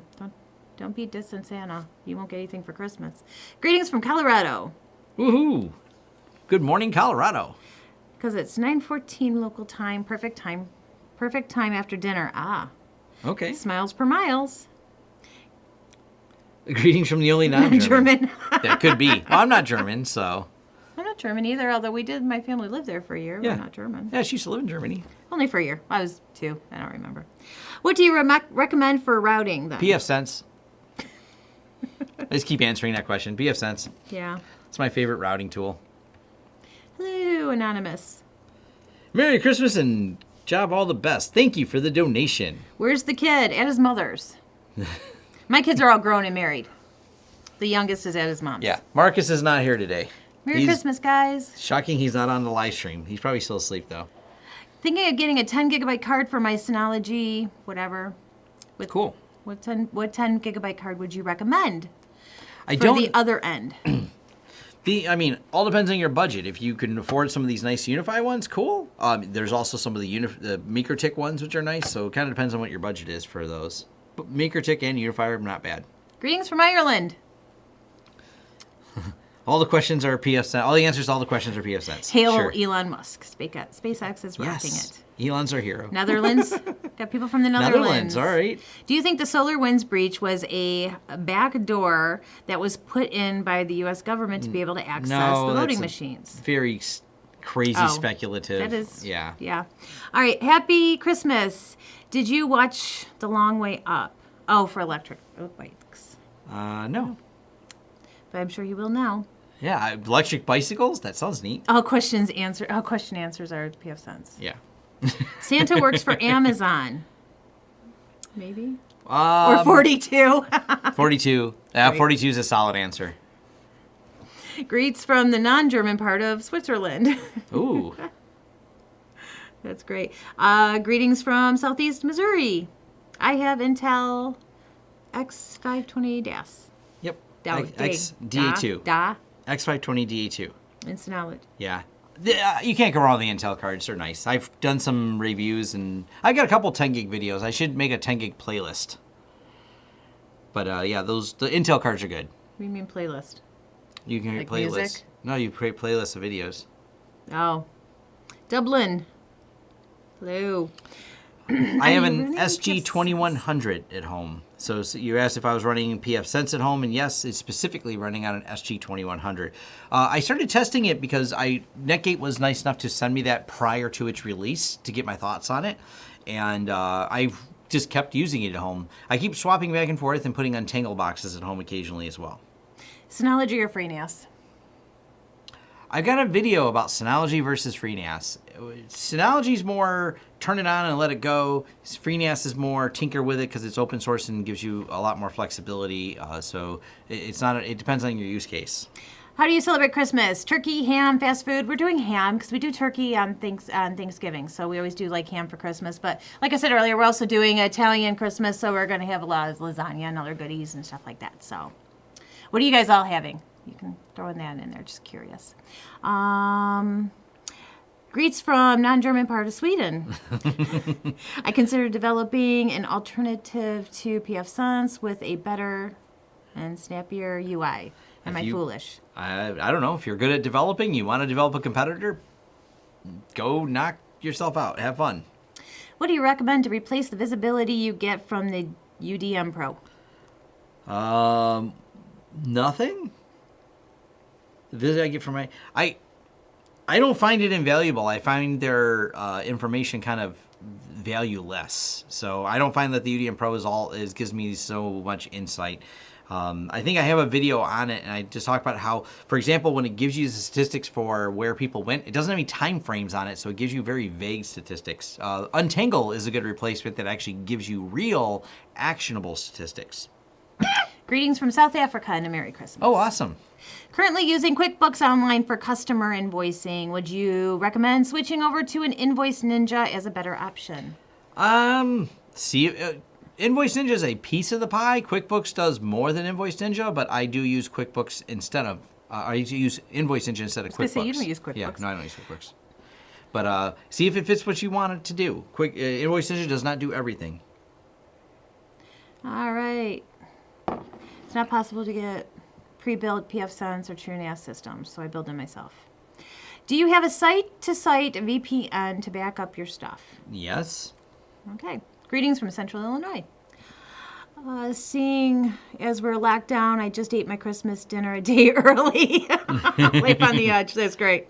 Yeah. Some like OpenSense as an alternative to pfSense. Yes, some people seem to enjoy it. You're not that person? I'm not that person. If you would like to enjoy the fork of pfSense, you are welcome to it. It's open source as well. Okay. Let's see. Do you use SSD or HDD with pfSense? With SSD, do you worry about wear off? No, wear out, sorry. I should do a video on that myth of you're going to wear out your SSD. There was a minimal amount of truth in it in the earliest days of SSDs, and there's like no truth in it now because of the wear leveling that they have. So don't worry about that. You can run it on a SSD. Merry Christmas from New Zealand. Not sure if you have a video about this or not, but what made you start using Ubiquiti products? Looking for alternatives. We actually tried a couple different products, and I didn't like the fact that I couldn't self-host any of them. We kind of seen the market for that early on because we've been using them for 6 years now, 7 years. And so I seen that self-hosted would be something I've always enjoyed, and I knew other customers would, so that's what got us into it. Very few companies were offering self-hosted. Now they're all gone. I don't remember the name. There was some company like Open Mesh that offered it. Okay. I'm not that person either. PFS FTW. For the win. For the win. I was just getting there. Merry Christmas from Australia. And I don't know if that attack's been confirmed, Grayson, about Sangoma being a victim of ransomware. I've heard a lot of rumors. I've seen what might be evidence, but I don't know if they've officially announced it yet. Oh, how did I miss that one? I don't know. It's always worth saying for the kids in the room, pfSense is a fork of Monowall. Yes, when the Monowall project got discontinued, the folks that are now Netgate picked up the project. What's the most secure encryption? AES 256 or AES 128? Elliptic curves. Look at your curveball encryption. Do you share Tom's interest in further developing his English skills? I try to correct his English all the time. He loves the word seen. He has seen everything. That's a great question. I've seen this. I've seen that. I've seen everything, man. She's seen it all with me. I have. Oh, I have. And I try to correct it, but it's like trying to find a corner in a round room. All right. I see your story is same as mine for Ubiquiti. Mm-hmm. Xmas from the UK. We ran our... Which is also not German. Right. Well, they might be German still. You could be German and live in the UK. Yeah, that's true. It does happen. Higher is always better. Not sure if he's talking about... Oh. How do you securely access Plex when you're home? Plex relay tunnel. How do you securely access your Plex at home? Well, at home... When remote. Oh, when remote? Yeah. VPN. VPN would work? I don't know. I don't ever watch Plex when I'm not at home. Any problems by virtualizing pfSense hardware recommendations? Yeah, don't virtualize it unless it's for lab because it's kind of more of a headache. But it works fine in XCP-NG. There's a write-up on it, and I've done a video on it. It works fine in VMware as well, but I don't have a video on it because I'm not a VMware user. pfSense over a VPN with Charter ISP was horribly slow. Do you suggest a better ISP like AT&T? AT&T is a horrible ISP, but it is here anyway. Maybe yeah, not be there. Maybe but there it's. And VPN speed is greatly dependent on the hardware you're using, as well as the internet connection you have. So the faster the connection, the faster you'll want the hardware to be to keep up with the faster connection. The second bash sticker bugs me a bit. You got 2 bash stickers on here? Well, no. Oh, yeah, you have one says bash the like button. One says born again shell. Oh, okay. Oh, you want me to use KSH instead? Okay. They're going to send you a sticker. Thanks. Can you send a bottle of wine too? 4.0, I had to reserve memory on VMware. Yeah. I mean, the problem becomes, like, someone commented the other day, when they had their pfSense virtualized, they couldn't do the update to a security patch because they didn't want to have to take down the internet because they wanted a security patch for hypervisor. And then they're like, well, they could get 2 hypervisors and swing things, migrate things back and forth. But I don't know. I'm partial to having real hardware. ISP are like RMM. They all suck and go down from there. Yep. Ha ha ha. Is that geek humor? Yeah. Oh my ZSH, please. Skip the wine. Where's the rum? I don't like liquor. Yeah, if you think the i5 is overkill and you want to virtualize it, I mean, you can, or you can just go buy an inexpensive box to dedicate for PSNs. Even the little Netgate boxes are like under $200 for, some reasonable PFSense hardware. So he's forcing you to read and talk without even a glass of wine. I know. The things I have to put up I have with. whiskey here. Ew. I don't drink whiskey. What else do I have Beer, here? wine, I think there's whiskey. Jack Daniel's Fire. I'll drink that if you have it. Maybe. I think I drank too much of that last night, actually. I fully agree about the lack of accurate info from the UDM Pro. I'm guessing this is the main downside to the UDM Pro, LOL. Yeah. Plain bash and power line for me. Hell, I'm having a beer. Well, send one this way. What kind? Greetings from Hot sauce. Ireland. Hot sauce for my wife. I eat some hot sauces. She does like the hot not sauce. not as insane as his. And we're gonna do a hot sauce video because he has this game we're gonna play, and I'm gonna do it with him. So Yeah. Choose your dab. yeah, truth or dab. We're gonna play that because they drink too much hot sauce. So I will be on there because you have to have somebody who actually doesn't insanely drink hot sauce. Router side talks without a drink? Question mark. Yeah, I know. At Christmas, no drink, Tisk. What kind of 2-bit outfit is this? Oh, they want a drunken live stream in the near future. Oh, okay. Okay, we can do that. We can do a live stream from home and drink. Yeah. For sure. Truth I'm or dab? This is on the to-do list. I got this, but trouble gathering crowds to play games, so we'll get a couple people together to play that.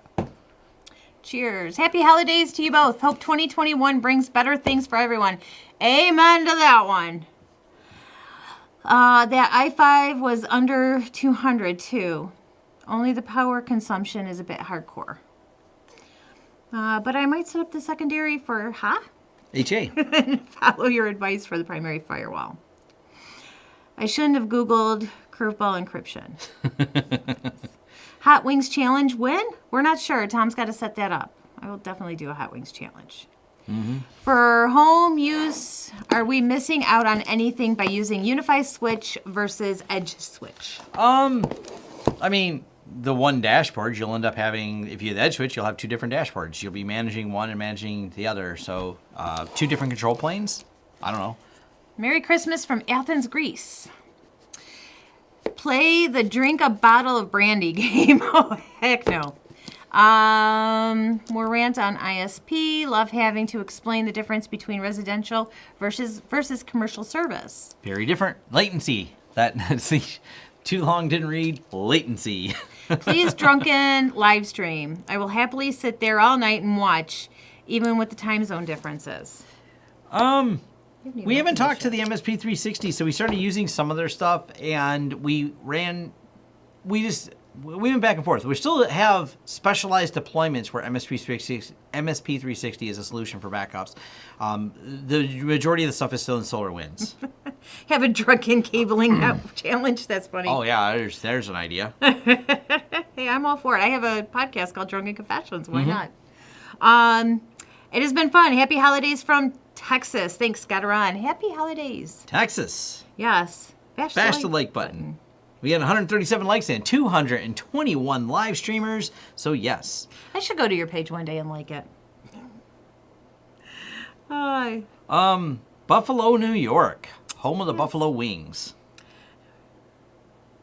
What are some of the other products you abandoned or pulled back on? I don't know. Viper, antivirus. We at one time used that. I mean, the list would be forever long. Of all the things at one time. I mean, you go back far enough in time, there was me recommending, what was that big antivirus company that turned into be garbage? AVG. 15 years ago, I would have recommended them, and then they turned into a garbage product. the long history of every product that we've gone through and then turned out to be garbage is just part of being in tech. I never understood the loyalty some techs have to product. That's actually what I sometimes feel makes me stand out from some of the other technicians, because they get really hung up on things and they just love the product, do or die, no matter what that company does. They are sticking with that product, and the opposite for them is true. Once a product has wronged them, they can never go back to a bad run of hard drives from a company. That means that company is forever, never can be used in their hardware stack ever again. I don't know. I always stop, evaluate with the current knowledge we have at this time, and make and assess decisions. When do we see the full crew back on YouTube like the old days? We miss randomness sometimes. Because some of us are working remotely, that's kind of a challenge. So once again, 2021, I think that's going to happen. Merry Christmas and Happy New Year in 2020 formatting from Barcelona. Oh, all right. OMG, I love your content. Why are there happy holidays and Merry Christmas? Because not everybody celebrates Christmas. There's other holidays at this time, too. Yep. Happy holidays is like the broader thing. Yeah, there's Hanukkah. Here. There's a lot of other holidays. If you and New Year's. And the U.S. is Thanksgiving. You look at monocultures where if you're in an area where it's very dense of one particular set of traditions versus here, especially here in Detroit, is a big mix of traditions because we have so many. Outside the Middle East, Detroit is actually a massive concentration of Middle Eastern people that live over in Dearborn, and so there's just a collection of different things. As a matter of fact, that's where the best food is sometimes. Yeah, they have some good food over there. They have good food over there. I want to hear food now. I know, right? Just popped on to say thank you for all you do, putting out videos, Tom, and thanks for sharing him, wifey. Sorry I don't know your name, and I need an excuse to apologize, Canadian nerd viewer. It's Cass with a K. Cass with a K. K-A-S-S. Greetings from India. All right. Okay. Were you inspired by Hot Ones? I've liked hot food before Hot Ones, so I instantly gravitated to Hot Ones, and because I was like, oh, this is great. They're talking about spicy stuff.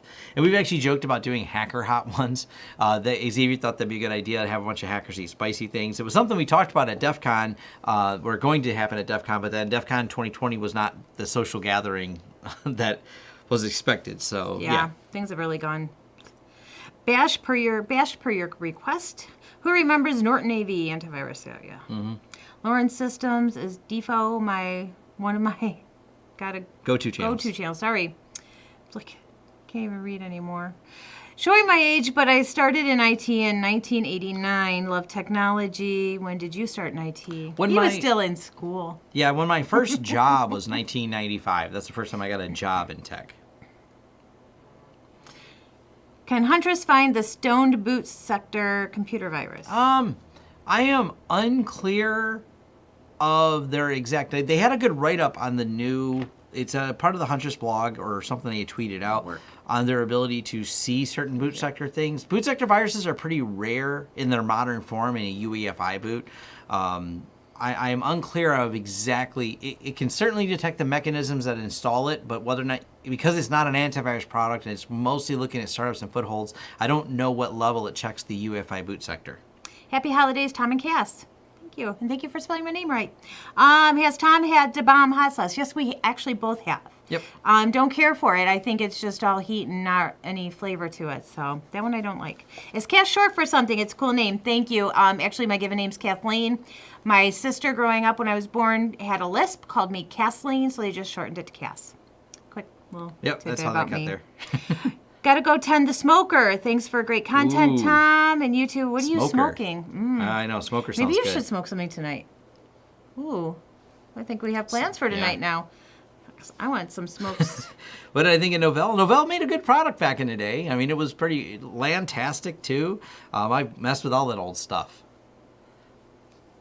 That's it. That's it. No more questions. No more questions. Everyone's done talking to you. Everyone's done. You guys have had enough of me. You're like, I've listened to this guy babble on for an hour and a half. That's nothing. Just listen to me babble on. Any future plans diving into the new Cisco Catalyst 1000 gear? Oh, I'm so glad you asked. Let me rant about the Cisco Catalyst 1000 gear. So, I don't just have Cisco Catalyst 1000 gear. I have two Cisco Catalyst 1000 gears. Because The first problem we're going to discuss is why they have SFP adapters to RJ45 plugged in. So allegedly, some dude with a beard said these things magically stack to their single IP management.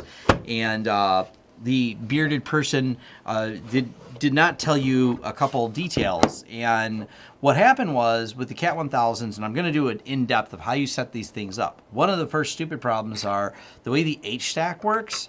You'd think because ports 9 and 10 have RJ45, you could stack them with ports 9 and 10, but it turns out you have to stack them with SFPs.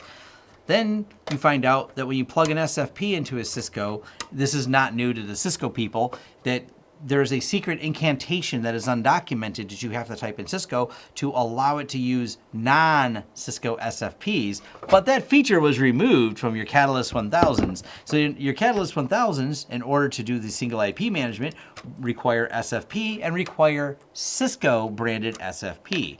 So that's kind of an annoyance. So that's why it's got these in there. It also doesn't seem to set up quite as easy as I thought it would. It was not as automated. I think the switches are functional once you get them up and running.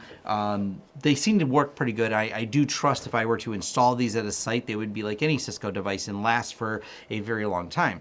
These also don't run the latest 6.17 version of Cisco YS. They run a special version 15, and they've nerfed features out of it. So that's why it's taken me longer to the video, because it's hard finding this to the documentation, because Cisco's documentation is not as good as I'd expect it to be. And so the video is still ongoing with these. I've actually done a lot of testing with them. That way I can give a more thorough answer to how they work. There's my long answer for that.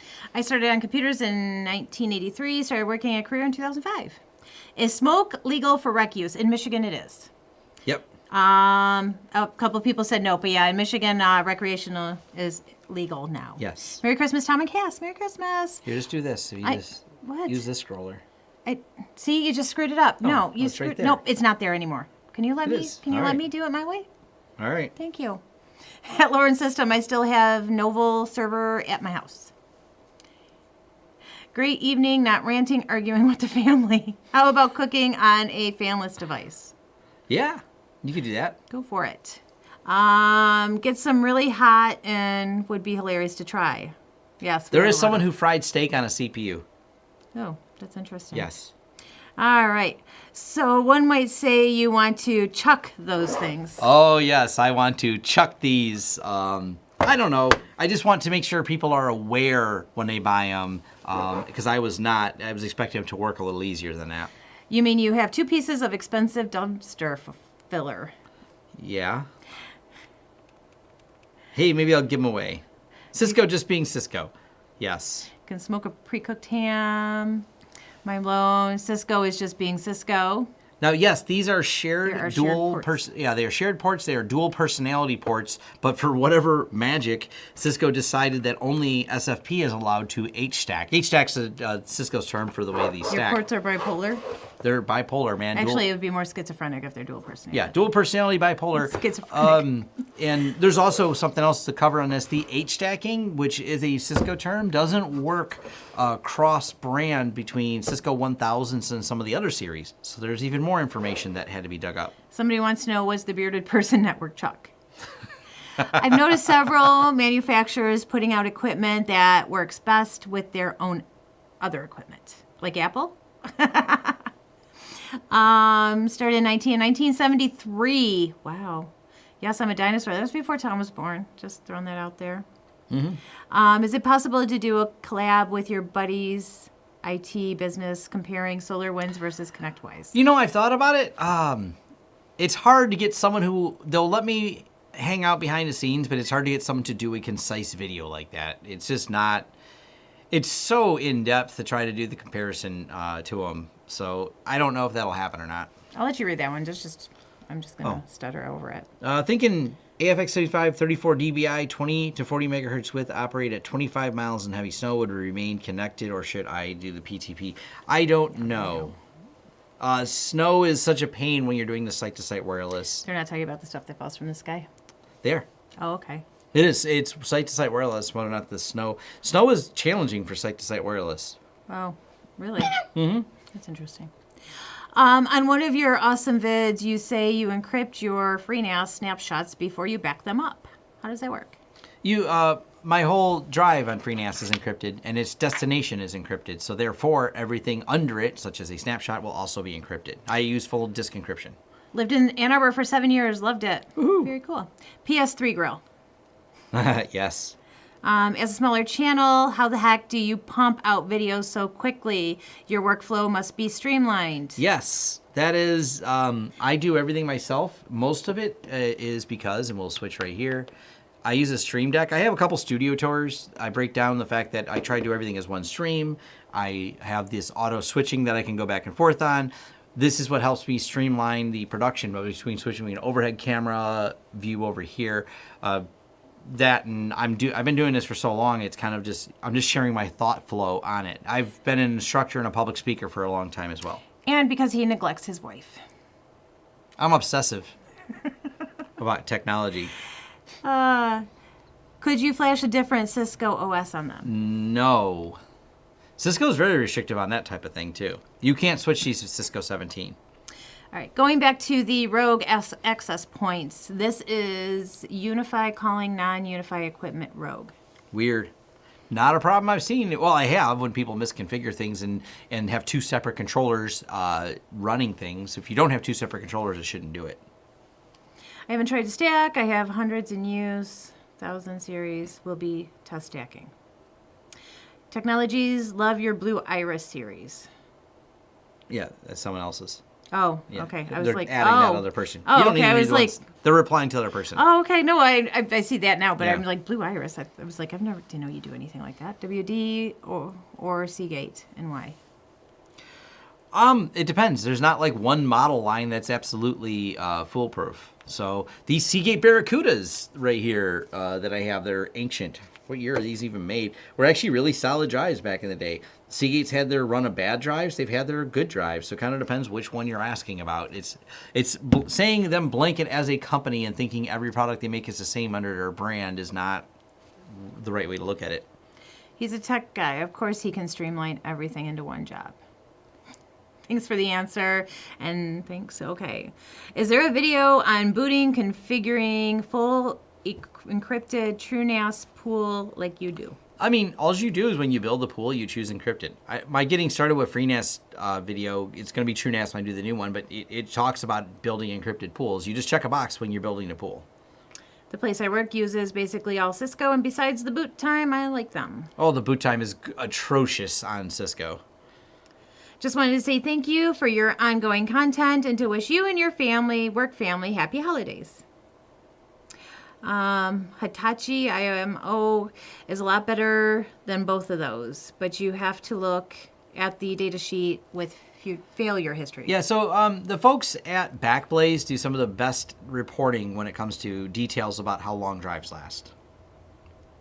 I remember the Seagate 1 TB drive issues that had a couple die a while back. Let's see. Tom, are you familiar with other switches that do QoS and IGMP snooping? Yeah, I mean, that's a feature that's in these, is they have the QoS features on there, but I mean, there's a lot of other switches that do it. I think you can do it on some of the MikroTik. You just got to look up the models. I mean, I don't have an exhaustive list of them in my head. I also made a script to generate a script that you copy and paste into console terminal based off of your network and VLAN naming scheme. Cool. Making scripts.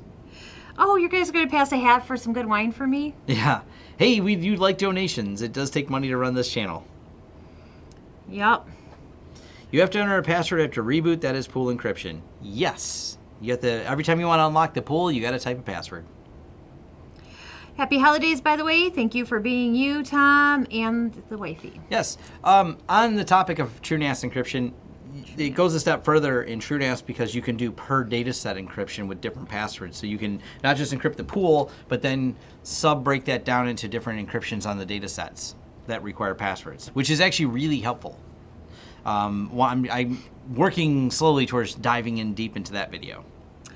I got rogue AP warnings when I tried to temporarily use the TP-Link Wi-Fi extender Yep. for Raspberry Pi I was setting up. Yep, you'll get it because it's trying to duplicate the same SSID. Thank you for a PF Blocker video. The web is so much cleaner now.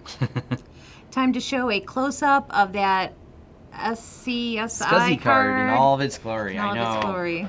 Yeah, that's a separate video. We'll dive into the SCSI card. Because this is the old Adaptec card. I got the cable still attached to it. I had to get this out, I think it was 2 years ago, is the last time I used this, where we had to dive in and get some data that someone needed because their system had died. And they needed the data. And yes, it's running on SCSI. Is there any way to break out of a resilver replace in Freenas that's been running for a day in a loop? I'm sure there's a way you can cancel or kill it or reboot it. Tom, which do you like more, Wi-Fi or wife? Oh, I love my Wi-Fi. I mean, my wifey. Yeah. Then there better be a Christmas present under the tree, buddy. Is there a way to encrypt the pool later on? No, if you didn't set up encryption when you built the pool, sorry. Okay. Is that a 50-pin SCSI? Yes. That you call it a SCSI? Yep. 50 pin on one end. The wide cable is 50 pin. This one here is the 68 pin.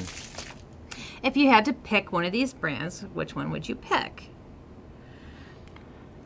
I mean, if my budget's unlimited, Palo Alto makes nice stuff, and so does Juniper. But I mean, we talk about unlimited budget, cool. But there's not, putting them in the same category, it's like, well, do I want to drive the Ford Focus or the Bentley? I'm not sure, you know. There's the price difference is huge between these. They're not exactly the same category. By the way, Merry Christmas to you guys. Glad to see a live stream. Live streams are becoming more popular. Yes. Is there any way to get Freenas back? Is there a way to get Freenas back? I don't understand the question. Backup. I think that's supposed to be backup. Yes, you can back up a Freenas. Okay. All right. What's the oldest piece of tech gear you still use? Tech gear. Oh, I tech. swear to God, you're going to get knocked off that chair. I don't know. Nothing I have is all that old. I'm not a nostalgic person when it comes to old technology. No. I kept for a while my mechanical keyboard, but that was as close as you can come. Most of the stuff I have is not. There's not old tech. I'm not a. Yeah. No, but you need to build a new gaming computer. And I think everyone should tell him he needs to do a video building a new gaming computer so that we don't have to share one. Oh, whatever. I used to game all the time, then I stopped, and so I got rid of my gaming laptop. So now I'm gaming again. We need back to that figure ass up. Yes. Okay. Hey, Tom, what was the first PC you used? Tandy color computer, TRS-80. I kept my Apple II from 1978. Still works with that massive 16K memory. Ooh, 16K. The internet loves PC builds. Thank you. That's what I'm telling them. Build me a gaming computer. It's off-brand for my channel building computers, though. There's plenty of other people doing it. Build a new gaming computer with Ryzen. Can certainly recommend. Yes, do a video on building a new gaming computer. See, everyone wants you to do a video on it so I can have a gaming computer. Tom is a legend. In his own mind, yes. I have learned so much from watching your videos. If you port forward a device on a dedicated VLAN, how much risk is there for the trusted network in your opinion? Depends on what you're forwarding. Is there a security problem with forwarding it? It's just, you're as secure as the devices and everything else. It's not like an easy answer. True, you're doing great in your own lane. Collab with Linus Tech Tips. I'm not big enough. I applied and was denied on Floatplane, so they don't want to work with me. The main reason I like UniFi platform is the free cloud management access. The company I work for uses Aerial Hive, Extreme Networks, and Palo Alto firewalls. And they all have a big price tag attached to it. One PCU, 2 gamers on XCPNG. Nah. Tom, you better treat her like gold. A wife that says something like, you should upgrade your gaming computer is a wife of gold. Yes, thank you. I'm glad you guys are telling him this. He doesn't understand. Oh, yeah. Me and Wendell talk on the content, level 1 text. Me and Wendell chat every now and then. had plenty of conversation. I've actually known him for a few years. Great person. But the collab, we just trying to figure out what we want to collab on. At some point, me and Wendell will do a collaboration. I've even thought about sometime in the future driving down to his office. A PC build might be off-brand for your channel, but it could be a Christmas treat. Yes, it could be. I tweeted Floatplane, hoping they will reevaluate. Did you have any issue with Security Onion on XSPing NG? I was unable to get the installer to complete. Yeah, their installer doesn't like XCPNG. I don't know why. Just load it from CentOS. Build a CentOS and download their Docker installer, or do it from Ubuntu. Both work. Any problem on encrypted Freenas, TrueNAS pools so far? No, it works great. It's been around forever, so I highly recommend it. It's well documented, their encryption. It's solid. What can Cisco do that UniFi can't? Sounds like a joke. I know. There's a lot. There's just features that Cisco has that UniFi doesn't. It's too detailed and nuanced to get into every little thing that Cisco does. But yes, there are features that Cisco's going to be better at that you can't do in UniFi. Are you more likely to put a Freenas or a Synology box at a customer site? Does it depend on if you need to manage it after? It depends on what the use case is. That's what it all comes down to. We just sold several movie studios very large-scale TrueNAS systems. So their use case, Synology would not be able to do what they needed to do. Lance sent you $5 for a workstation build. Ooh, thank you, Lance. Much appreciated. That would be the greatest collab in YouTube IT. Wendell and you would be a cool video. Yes. You could always try gaming on a dual P100 server. with the 68 SCSI, yes. Mr. Tom, can we back up Freenas on a USB drive as a disaster? Not really. Once again, thanks for all your content. I always learn something new. Tom, do you use Ubiquis? You know, I might start. I don't. They're neat. I like them. They're a great product, but it's I don't know. I like TOTP. I agree with others. Wendell collab would be awesome. Is there a slick way to manage multiple pfSense remotely for customers without having to hip into one of their PCs? They don't have like a dashboard, so no. Love all your UniFi videos. Many greetings from Germany. More German. Yay, more German. Yes, lots of Germany people today. Very cool. Let's see. I have a UDM Pro and just got a Netgate appliance. I don't want to have to buy another UniFi switch. What do you recommend I do on the UDMP? Disable all routing? Question mark? I don't know if there's a way to disable routing on it. Maybe. I've never tried. So there's probably some way you could do it and just not use it as routing. I'm not really bothered with that config because we just don't use them.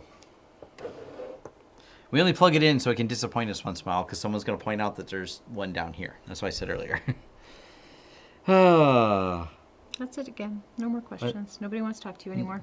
Everyone's done. There's not like 245. We have more people now than later. I know, and less questions. And less questions.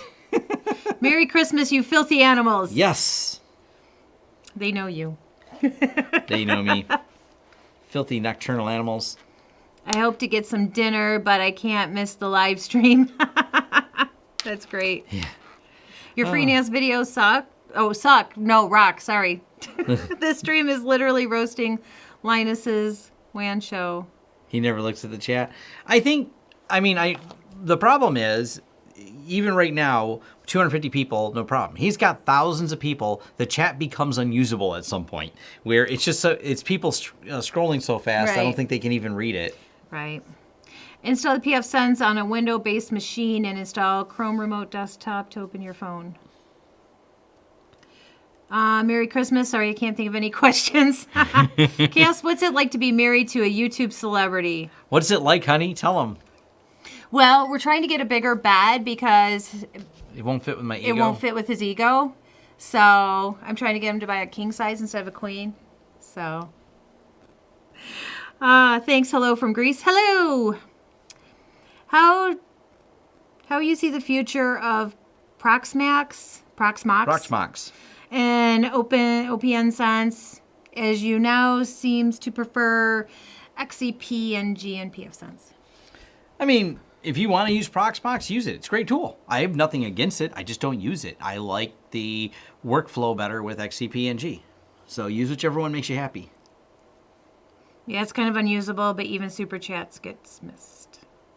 I think they're talking about the chats thing. Yeah. I've looked at it. I've clicked on the WAN show. I've seen what they were doing. I'm like watching this scroll by. I'm like, how do you even sort that out? It's like they would need to keyword filter it or something. I have to thank you for helping in setting up a PFSense firewall and ditching the glitchy network with edge routers. I really like Proxmox, been messing with it in a VM. Yeah, Proxmox is good. Looking to upgrade my network. I don't understand the 2.5 gig thing. I always go right to the 10 gig. So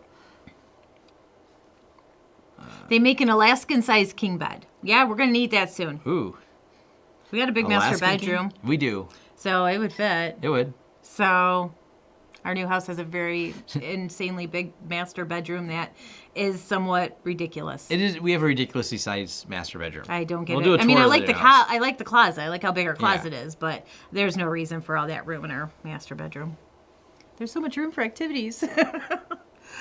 Do you envision unusable chat in your future? Yeah, it'll probably happen at some point. I don't know. I don't know where my channel's growth levels off at. There's a lot of people that are obviously interested in the deeper side of tech that I cover versus the more general side of tech, but I don't know where that number is. Let's see. Thoughts on Red Hat dumping CentOS? I've talked about it before earlier in the chat. No thoughts on Red Hat dumping CentOS. All right, hold on. We missed one. Do you think setting up a PFSense box on a J4... 405 integrated motherboard with a 4-NIC card is a good option. I mean, yeah, we'll use whichever one you want. I mean, it's fine. It works. Will there be a migration to Proxmox if CentOS is impossible to use? No. They already did their announcement that they're going to move off of CentOS and whatever the next solution is, so this is not really an issue. It's a non-issue. The collab from Electro Boom. Electro Boom. Oh, Electro Boom. Yes. That's totally unexpected. Okay. Hello from North Macedonia. Awesome. Not all devices and cables supporting multi-gig speeds. Sometimes you can just get 2.5 Or 5 over Cat5e. Yeah, I mean, I have a video coming out on that topic, though. Thank you for the donation, Joseph. Hey there, I'm enjoying your channel for quite some time now. I have 2 questions. Do you deploy SD-WAN, SD-LAN to your customers? We have And do you very few experience people it? asking about the SD-WAN stuff. It's not, I mean, we've run into a few of them, like Cradle Points and things like that, but it's not an everyday type thing.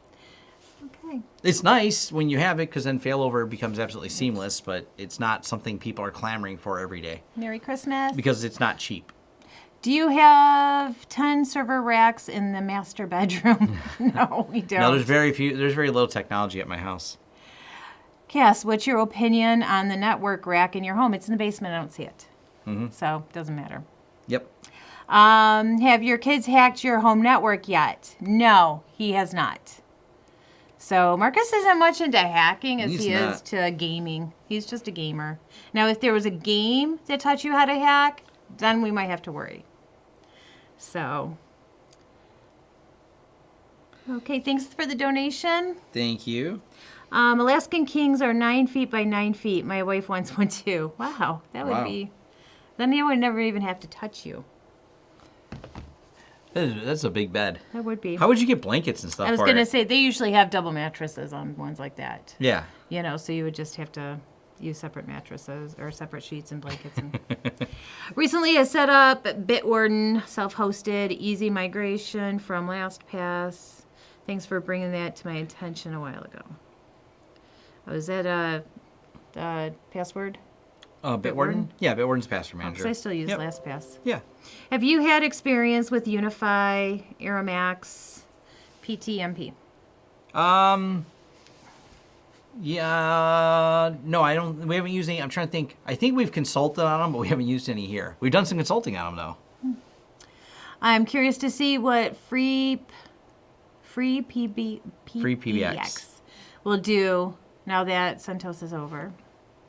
People think it's such a big deal. It makes a great news bite that everyone asks questions about, but anyone who works in the Linux world knows, it's a big deal that there's a solution for, and there's going to be some forks and whatnot. So it's not the end of anything. What service is your best income stream? What are your monthly services you offer? I mean, all the management we do with the MSP is obviously where a big part of our money comes in. But we're more project-based, so I get revenue from all the projects, which exceed the annual revenue we get from the MSP side, because the project scale and scope are different. So I don't know, is recurring revenue stream or projects? You know what I mean? It's fuzzy. You know what I mean? There's not like an easy one answer for that. My steady, predictable money comes in from MSP, and everything else is project-based.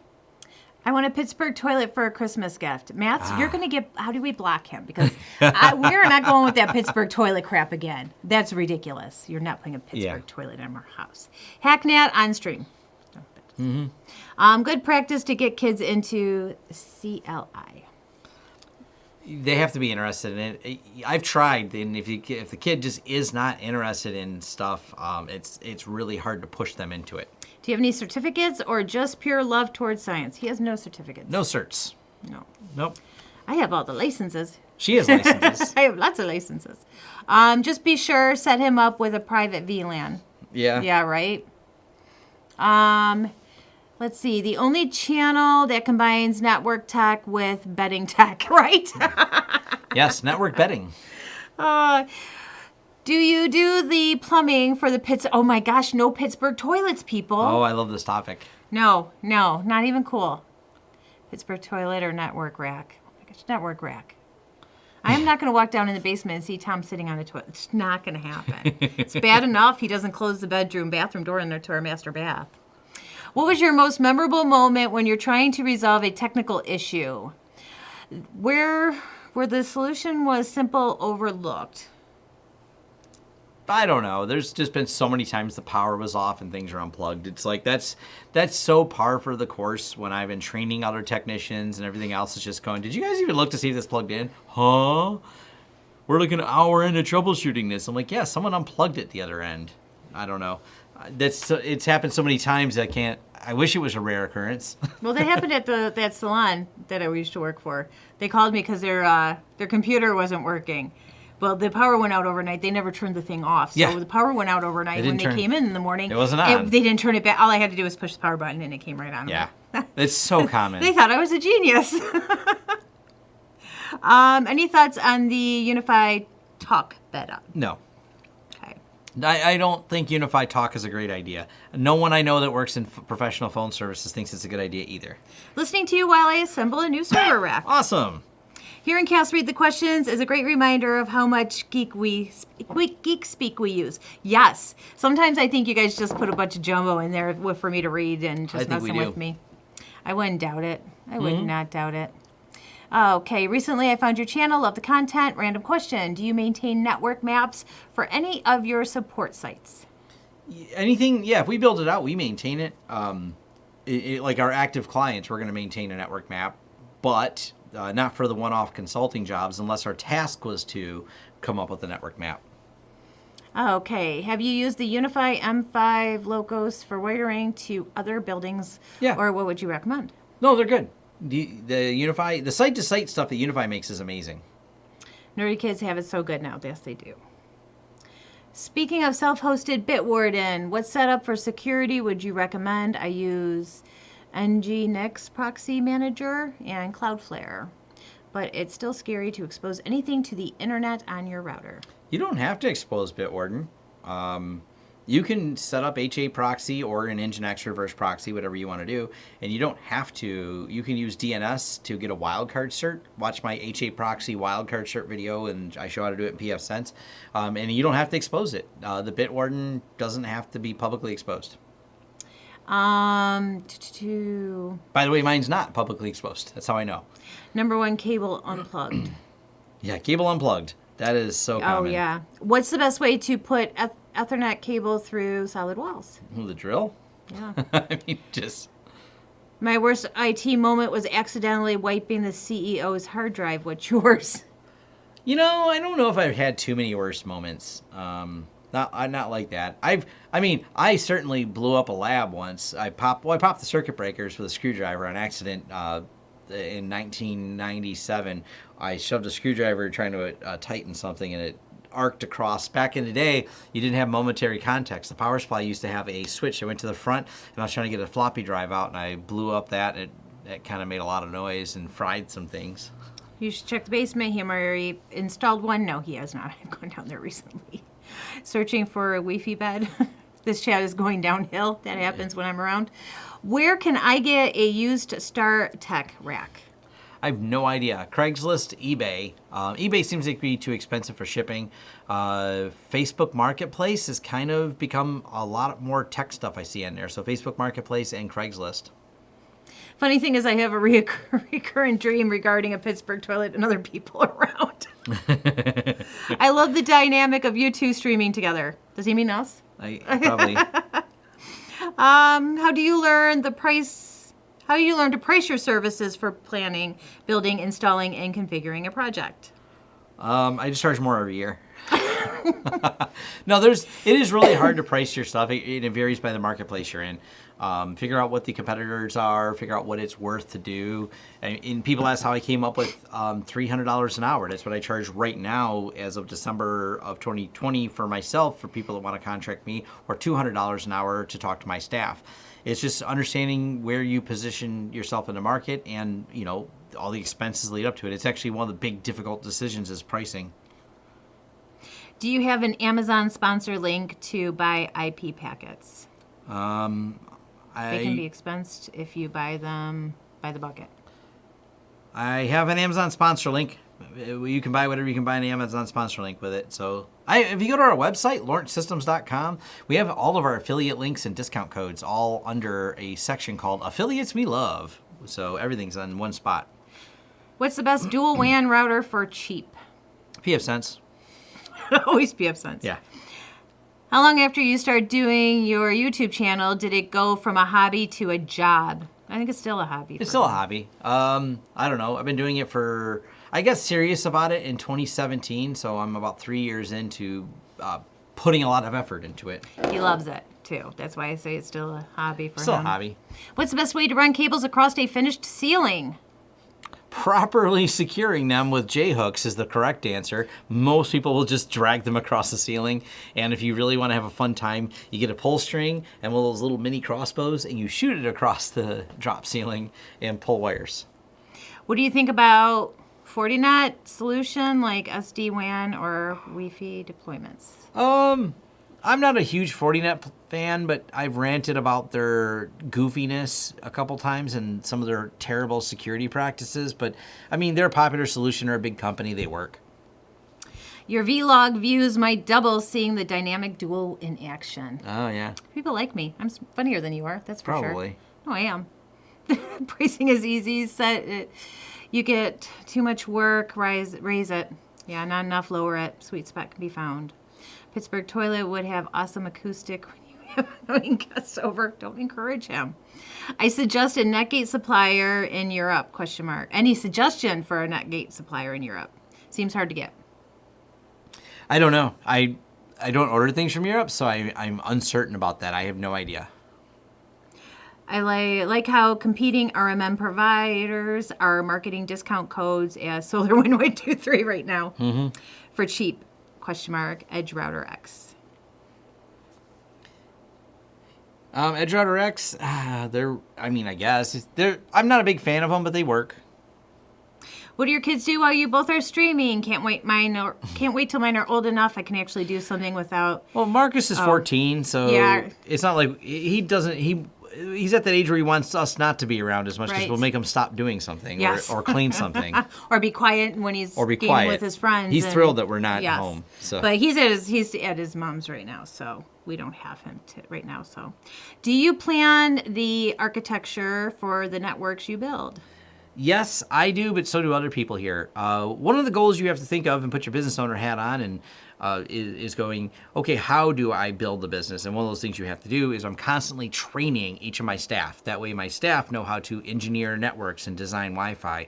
The business can't scale if it all depends on you. So I do this, and I've been doing this for a long time. And my goal is always to manage by exception. So they generally design things, but if they run into a design they want to run by me because it's out of scope of a normal design or some weird quirks they want to it, I jump in and consult with it. I still do design from time to time to stay in practice with it, but I also train my staff to do it as well. Great live stream. Got to run. Thank you. Merry Christmas. Merry Christmas. You are huge in Europe. Yay! Based on all the German people earlier posting. Right, I guess so. Yes. Hired Steve once for a 5-minute question and answer and got 55 minutes of talking about how much we love PFSense. Well, that's all right. That is funny. What is the biggest tier network you have built or your team? I mean, in devices and users, I don't know. We've done all kinds of large, big, small, multi-city. We consulted on one that spanned a pretty big area. I don't know. I didn't like keep track of them. We've done some 300 plus access point deployments. Those are some of the bigger ones. But it goes up from there. We've consulted on ones that we didn't design, but we've done the consulting for some very large ones. Okay. Hold on. Merry Christmas from France. Merry Christmas. For startup IT companies, do you recommend outsourcing all expenses, taxes to an outside accounting company? I have been in business 17 years and I use an outside accounting company. Taxes are as complicated as firewall rules or maybe more so. And they change more often. So definitely having an outside accounting firm to keep yourself in compliance with the laws of whatever jurisdictions you are under is important. And don't downplay that. It is worth it. It's not that expensive. You're going to spend, it costs several $100 plus a month, even for the basic levels of accounting. But I always find it's ramped up more as my business has grown, but it's worth it. What is the largest Ubiquiti by the number of devices you've ever seen or done? I'm trying to remember. We have a company we're working with right now that has a pretty incredible number. Steve works on it all the time, and I know from what the company does the scale and scope, but I don't know exactly the device count. But it's probably one of the biggest ones we have. It's a more recent client, but it's in the thousands. Can you share the tool you use to create network maps? I have. It's called Draw.io. I've got a whole video on it. Truth is PFSense rocks. Yep. I know you'd agree with that. Are you and your wife the only bodies in the shop right now? Everyone off today? Yes, everyone's off today. Yep. It's just us. So, cheapest router is the one your ISP gives you free. Yeah. All right. So when are we stating the? So go ahead and pronounce that one. Which one? This one. MikroTik. MikroTik. I'm having trouble with the M words today. Oh, we're not doing it. I already have a couple MikroTik videos where I use this device, so I've already done those. How do you hire staff if you're not making enough money to do it yet? Do you remember your first hire? Did you start with contractors? First starts with process, that you have a process that you've consolidated into something you can hand off to someone, and then you just got to start making enough money. This is one of the big problems with startups is they go, oh, I work for a company that was charging $300 an hour. I'm going to go do the same job for $100 an hour. And then they go, I can do that job for $100 an hour, but now I don't have money to hire staff. And now you understand why companies charge more. You have to start with higher rates or you'll never have room to grow. The good news is when you start with a high rate, you have enough money that you're actually making a lot of money, so your impetus not to hire someone is because you like the margin you make, but at some point, in some ways, your margin goes down. As a matter of fact, the EBITDA of a really tiny company, when you get into the finances of it, is sometimes higher than a larger one because of the number of staff and all the moving parts it needs and the middle management you require. So you have to start charging enough money so you make enough money to hire someone. Let's see. Do you like contractors? Use contractors for sure. Do you let Cass drive your Tesla? You missed the part where we talked about how I've been driving his Tesla for the past month because I'm training down in Toledo. On it. Yes, because I drive a Jeep Wrangler that's horrible on gas. A Merry Christmas from Sweden. The two people you never skimp on is your accountant and your lawyer. How about your wife? Yeah, but in business, Make sure you got a good lawyer and make sure you got a good accountant. Ain't wrong about that. And your wife. Otherwise, you're going to need a good lawyer. Yeah. Are you going to review the QNAP Hora router? I doubt I would review a QNAP router, but QNAP did tell me they were going to send me some of their switches, and I said sure, and they never sent them. I don't know what happened. They back and forth email like, hey, we'd really like you to review these, Tom. I said great, and I never heard back from them. What would you pick, a snow shovel, snow thrower, blower, or a roofing torch to remove snow? We just got 2 feet in 6 hours. There's not enough BTUs in a roofing torch. That's actually one of the challenges. Look up though, the Russians used to build these really cool jet engines attached to the front of trucks. That's how many BTUs it takes to actually melt snow, if not just get a snowblower. Yeah. If we're talking like 30 employees, it should be cost effective. Above that, consider hiring your own accountant. What do you think about the Greener cable caster? I haven't used it. Greenlee cable caster. Never used it. Draw.io versus YED. Oh, hands down Draw.io. I've used YED before too, but Draw.io is better. Is your services in the UK? We do remote support into the UK. We do remote support globally. So our consulting services is a global service. Jeeps, miles per miles. Yes, I love my Jeep Wrangler. Merry Christmas. Always enjoy your videos. Merry Christmas, Ozzy. Are you guys going to try the AP Wi-Fi 6S? Eventually. UniFi? It's not high on my to-do list, but it'll eventually be. Are you hiring? Nope. I wonder how I got this video up next on YouTube when the last video I watched was by Fish Shop. Can you recommend any tips on how to build a YouTube channel? My first rule of building a YouTube channel is do something that people find useful. Content. Well, whether that is entertaining them, educating them, focus on that. Think about the value your content provides and what you can do. You know, you said fish tanks. Maybe you're really into fish tanks or fish shop, and just focus on people have expertises or deeply fascinated. Matter of fact, YouTube is awesome for people who niche into deeply some piece of thing. My niche is tech, but boy, there's some neat channels out there where people are just ranting about their hobbies, and it's actually very interesting because sometimes their hobbies are like, whoa, I never knew this was interesting. And that's true. It's fun to What watch. were you watching the There's other a guy day? who reviews elevators. What was that stupid thing you were watching the other day? You were watching the most ridiculous thing. The Lock-Picking Lawyer is one of my favorite examples. That's not bad. The Lock-Picking Lawyer is not bad. Yeah, that's a great channel. He's a lawyer who picks locks. I mean, and that's all he does is cover locks. The video he posted today, the triple lock thing, it's awesome. It's a guilty pleasure just watching that. Yeah, no, I was just trying to remember what that stupid video you were watching the other day was all about. Do you implement HP switches in any of your network structures, or do you stay away from them if you have the choice? Back in the ProCurve days, we actually had a lot of clients that we had done deployments with their ProCurve series of switches and their ProCurve wireless. It seemed reliable enough. I don't have any particular hatred or dislike for it. We don't go out of our way to buy it, though. We'll administer whatever, and when we're doing project work to the extent that we know it and make that determination. But I don't know. I am mixed on it right now. Merry Christmas from San Diego. Enjoy your channel. Thanks, Paul. Greenlee Cablecaster was a fun toy, but twine with roll of tape tied to the end you throw over tiles is basically free.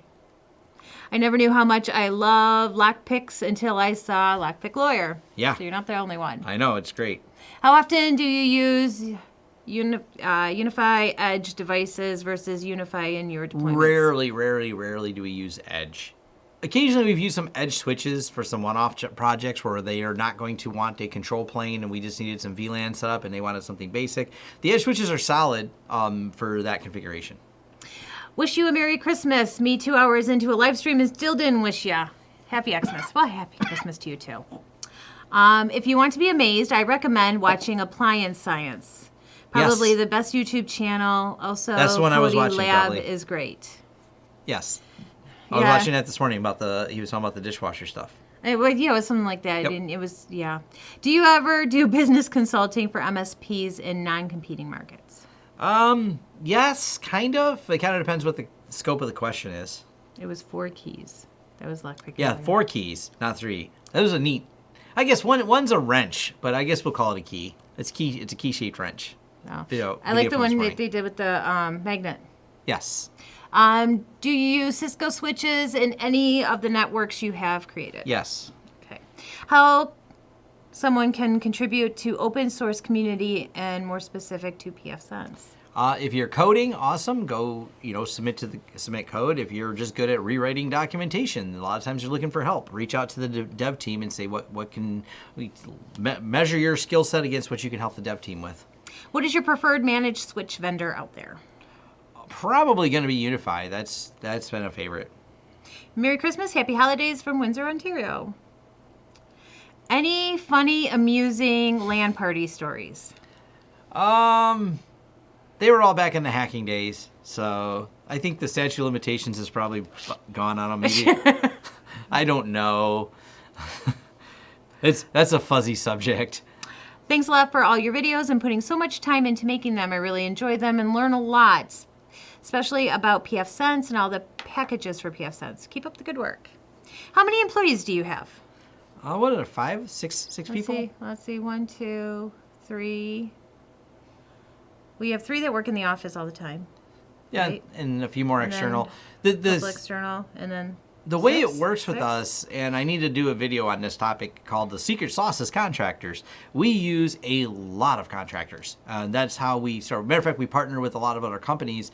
So I don't have a big staff, but we're able to get a lot done because we just farm out work. Sometimes I feel like I'm doing just a lot of lead gen because of all the use of contractors, but it's always worked out really well for me and the contractors. We have a great working relationship with a lot of them. Any fun SSID names you have come to see?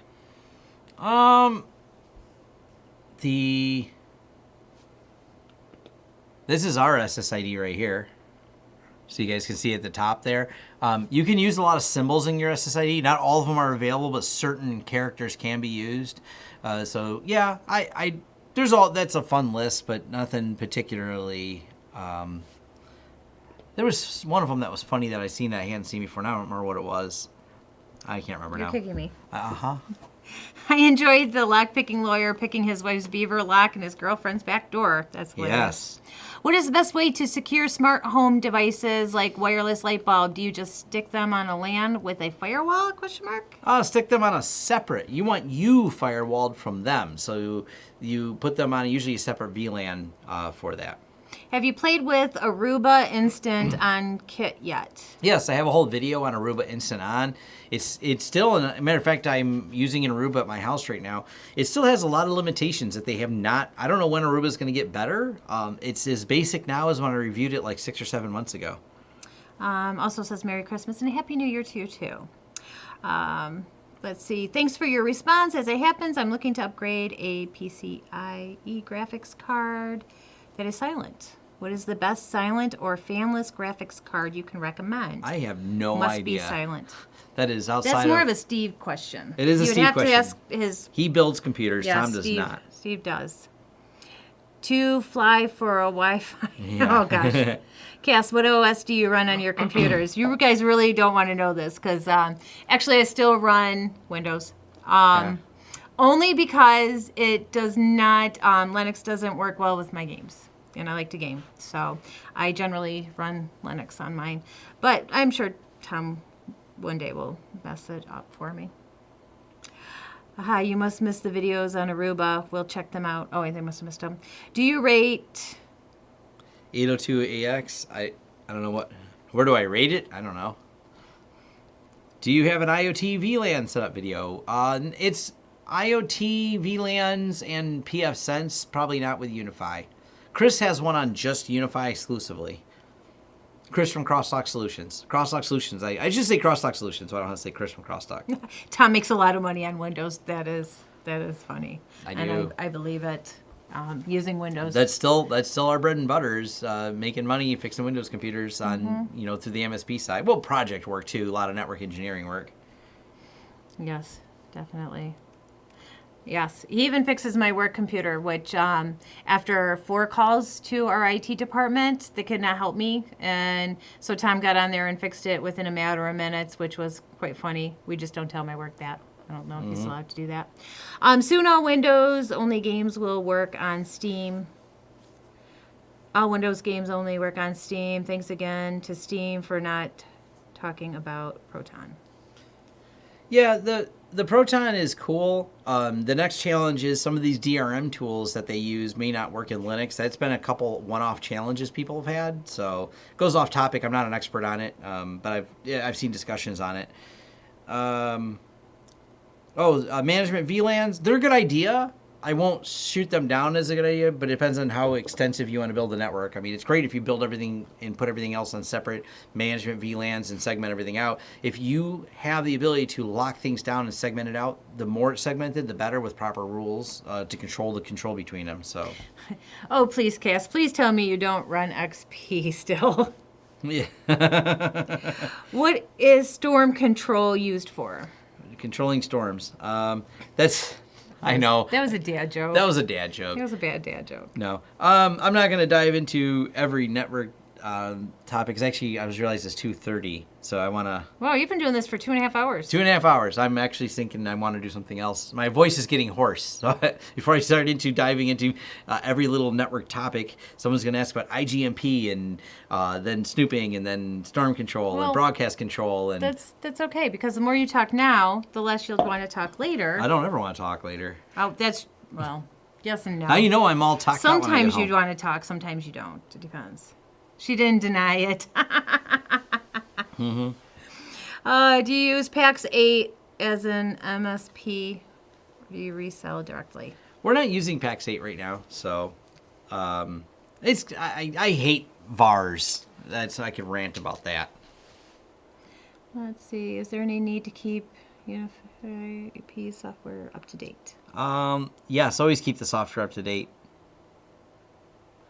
I mean, I recommend keeping it up to date, but it depends on look at the feature list and look at the changes between versions and see if they matter to you. All right. But yeah, it's 2:30. He's going to feed me. At some point. Yeah, you're going to smoke something, right? Salmon? I don't know. Some smoked salmon? That sounds So good you to me. use Ubuntu 20.04. I am using Pop! OS. Pop! OS is my go-to operating system. No, still. we don't have computerized Christmas lights on our house. I'm the We do only not. one that decorates for Christmas. Tom will not. So I do have them on a remote control. That's as far as we get. So.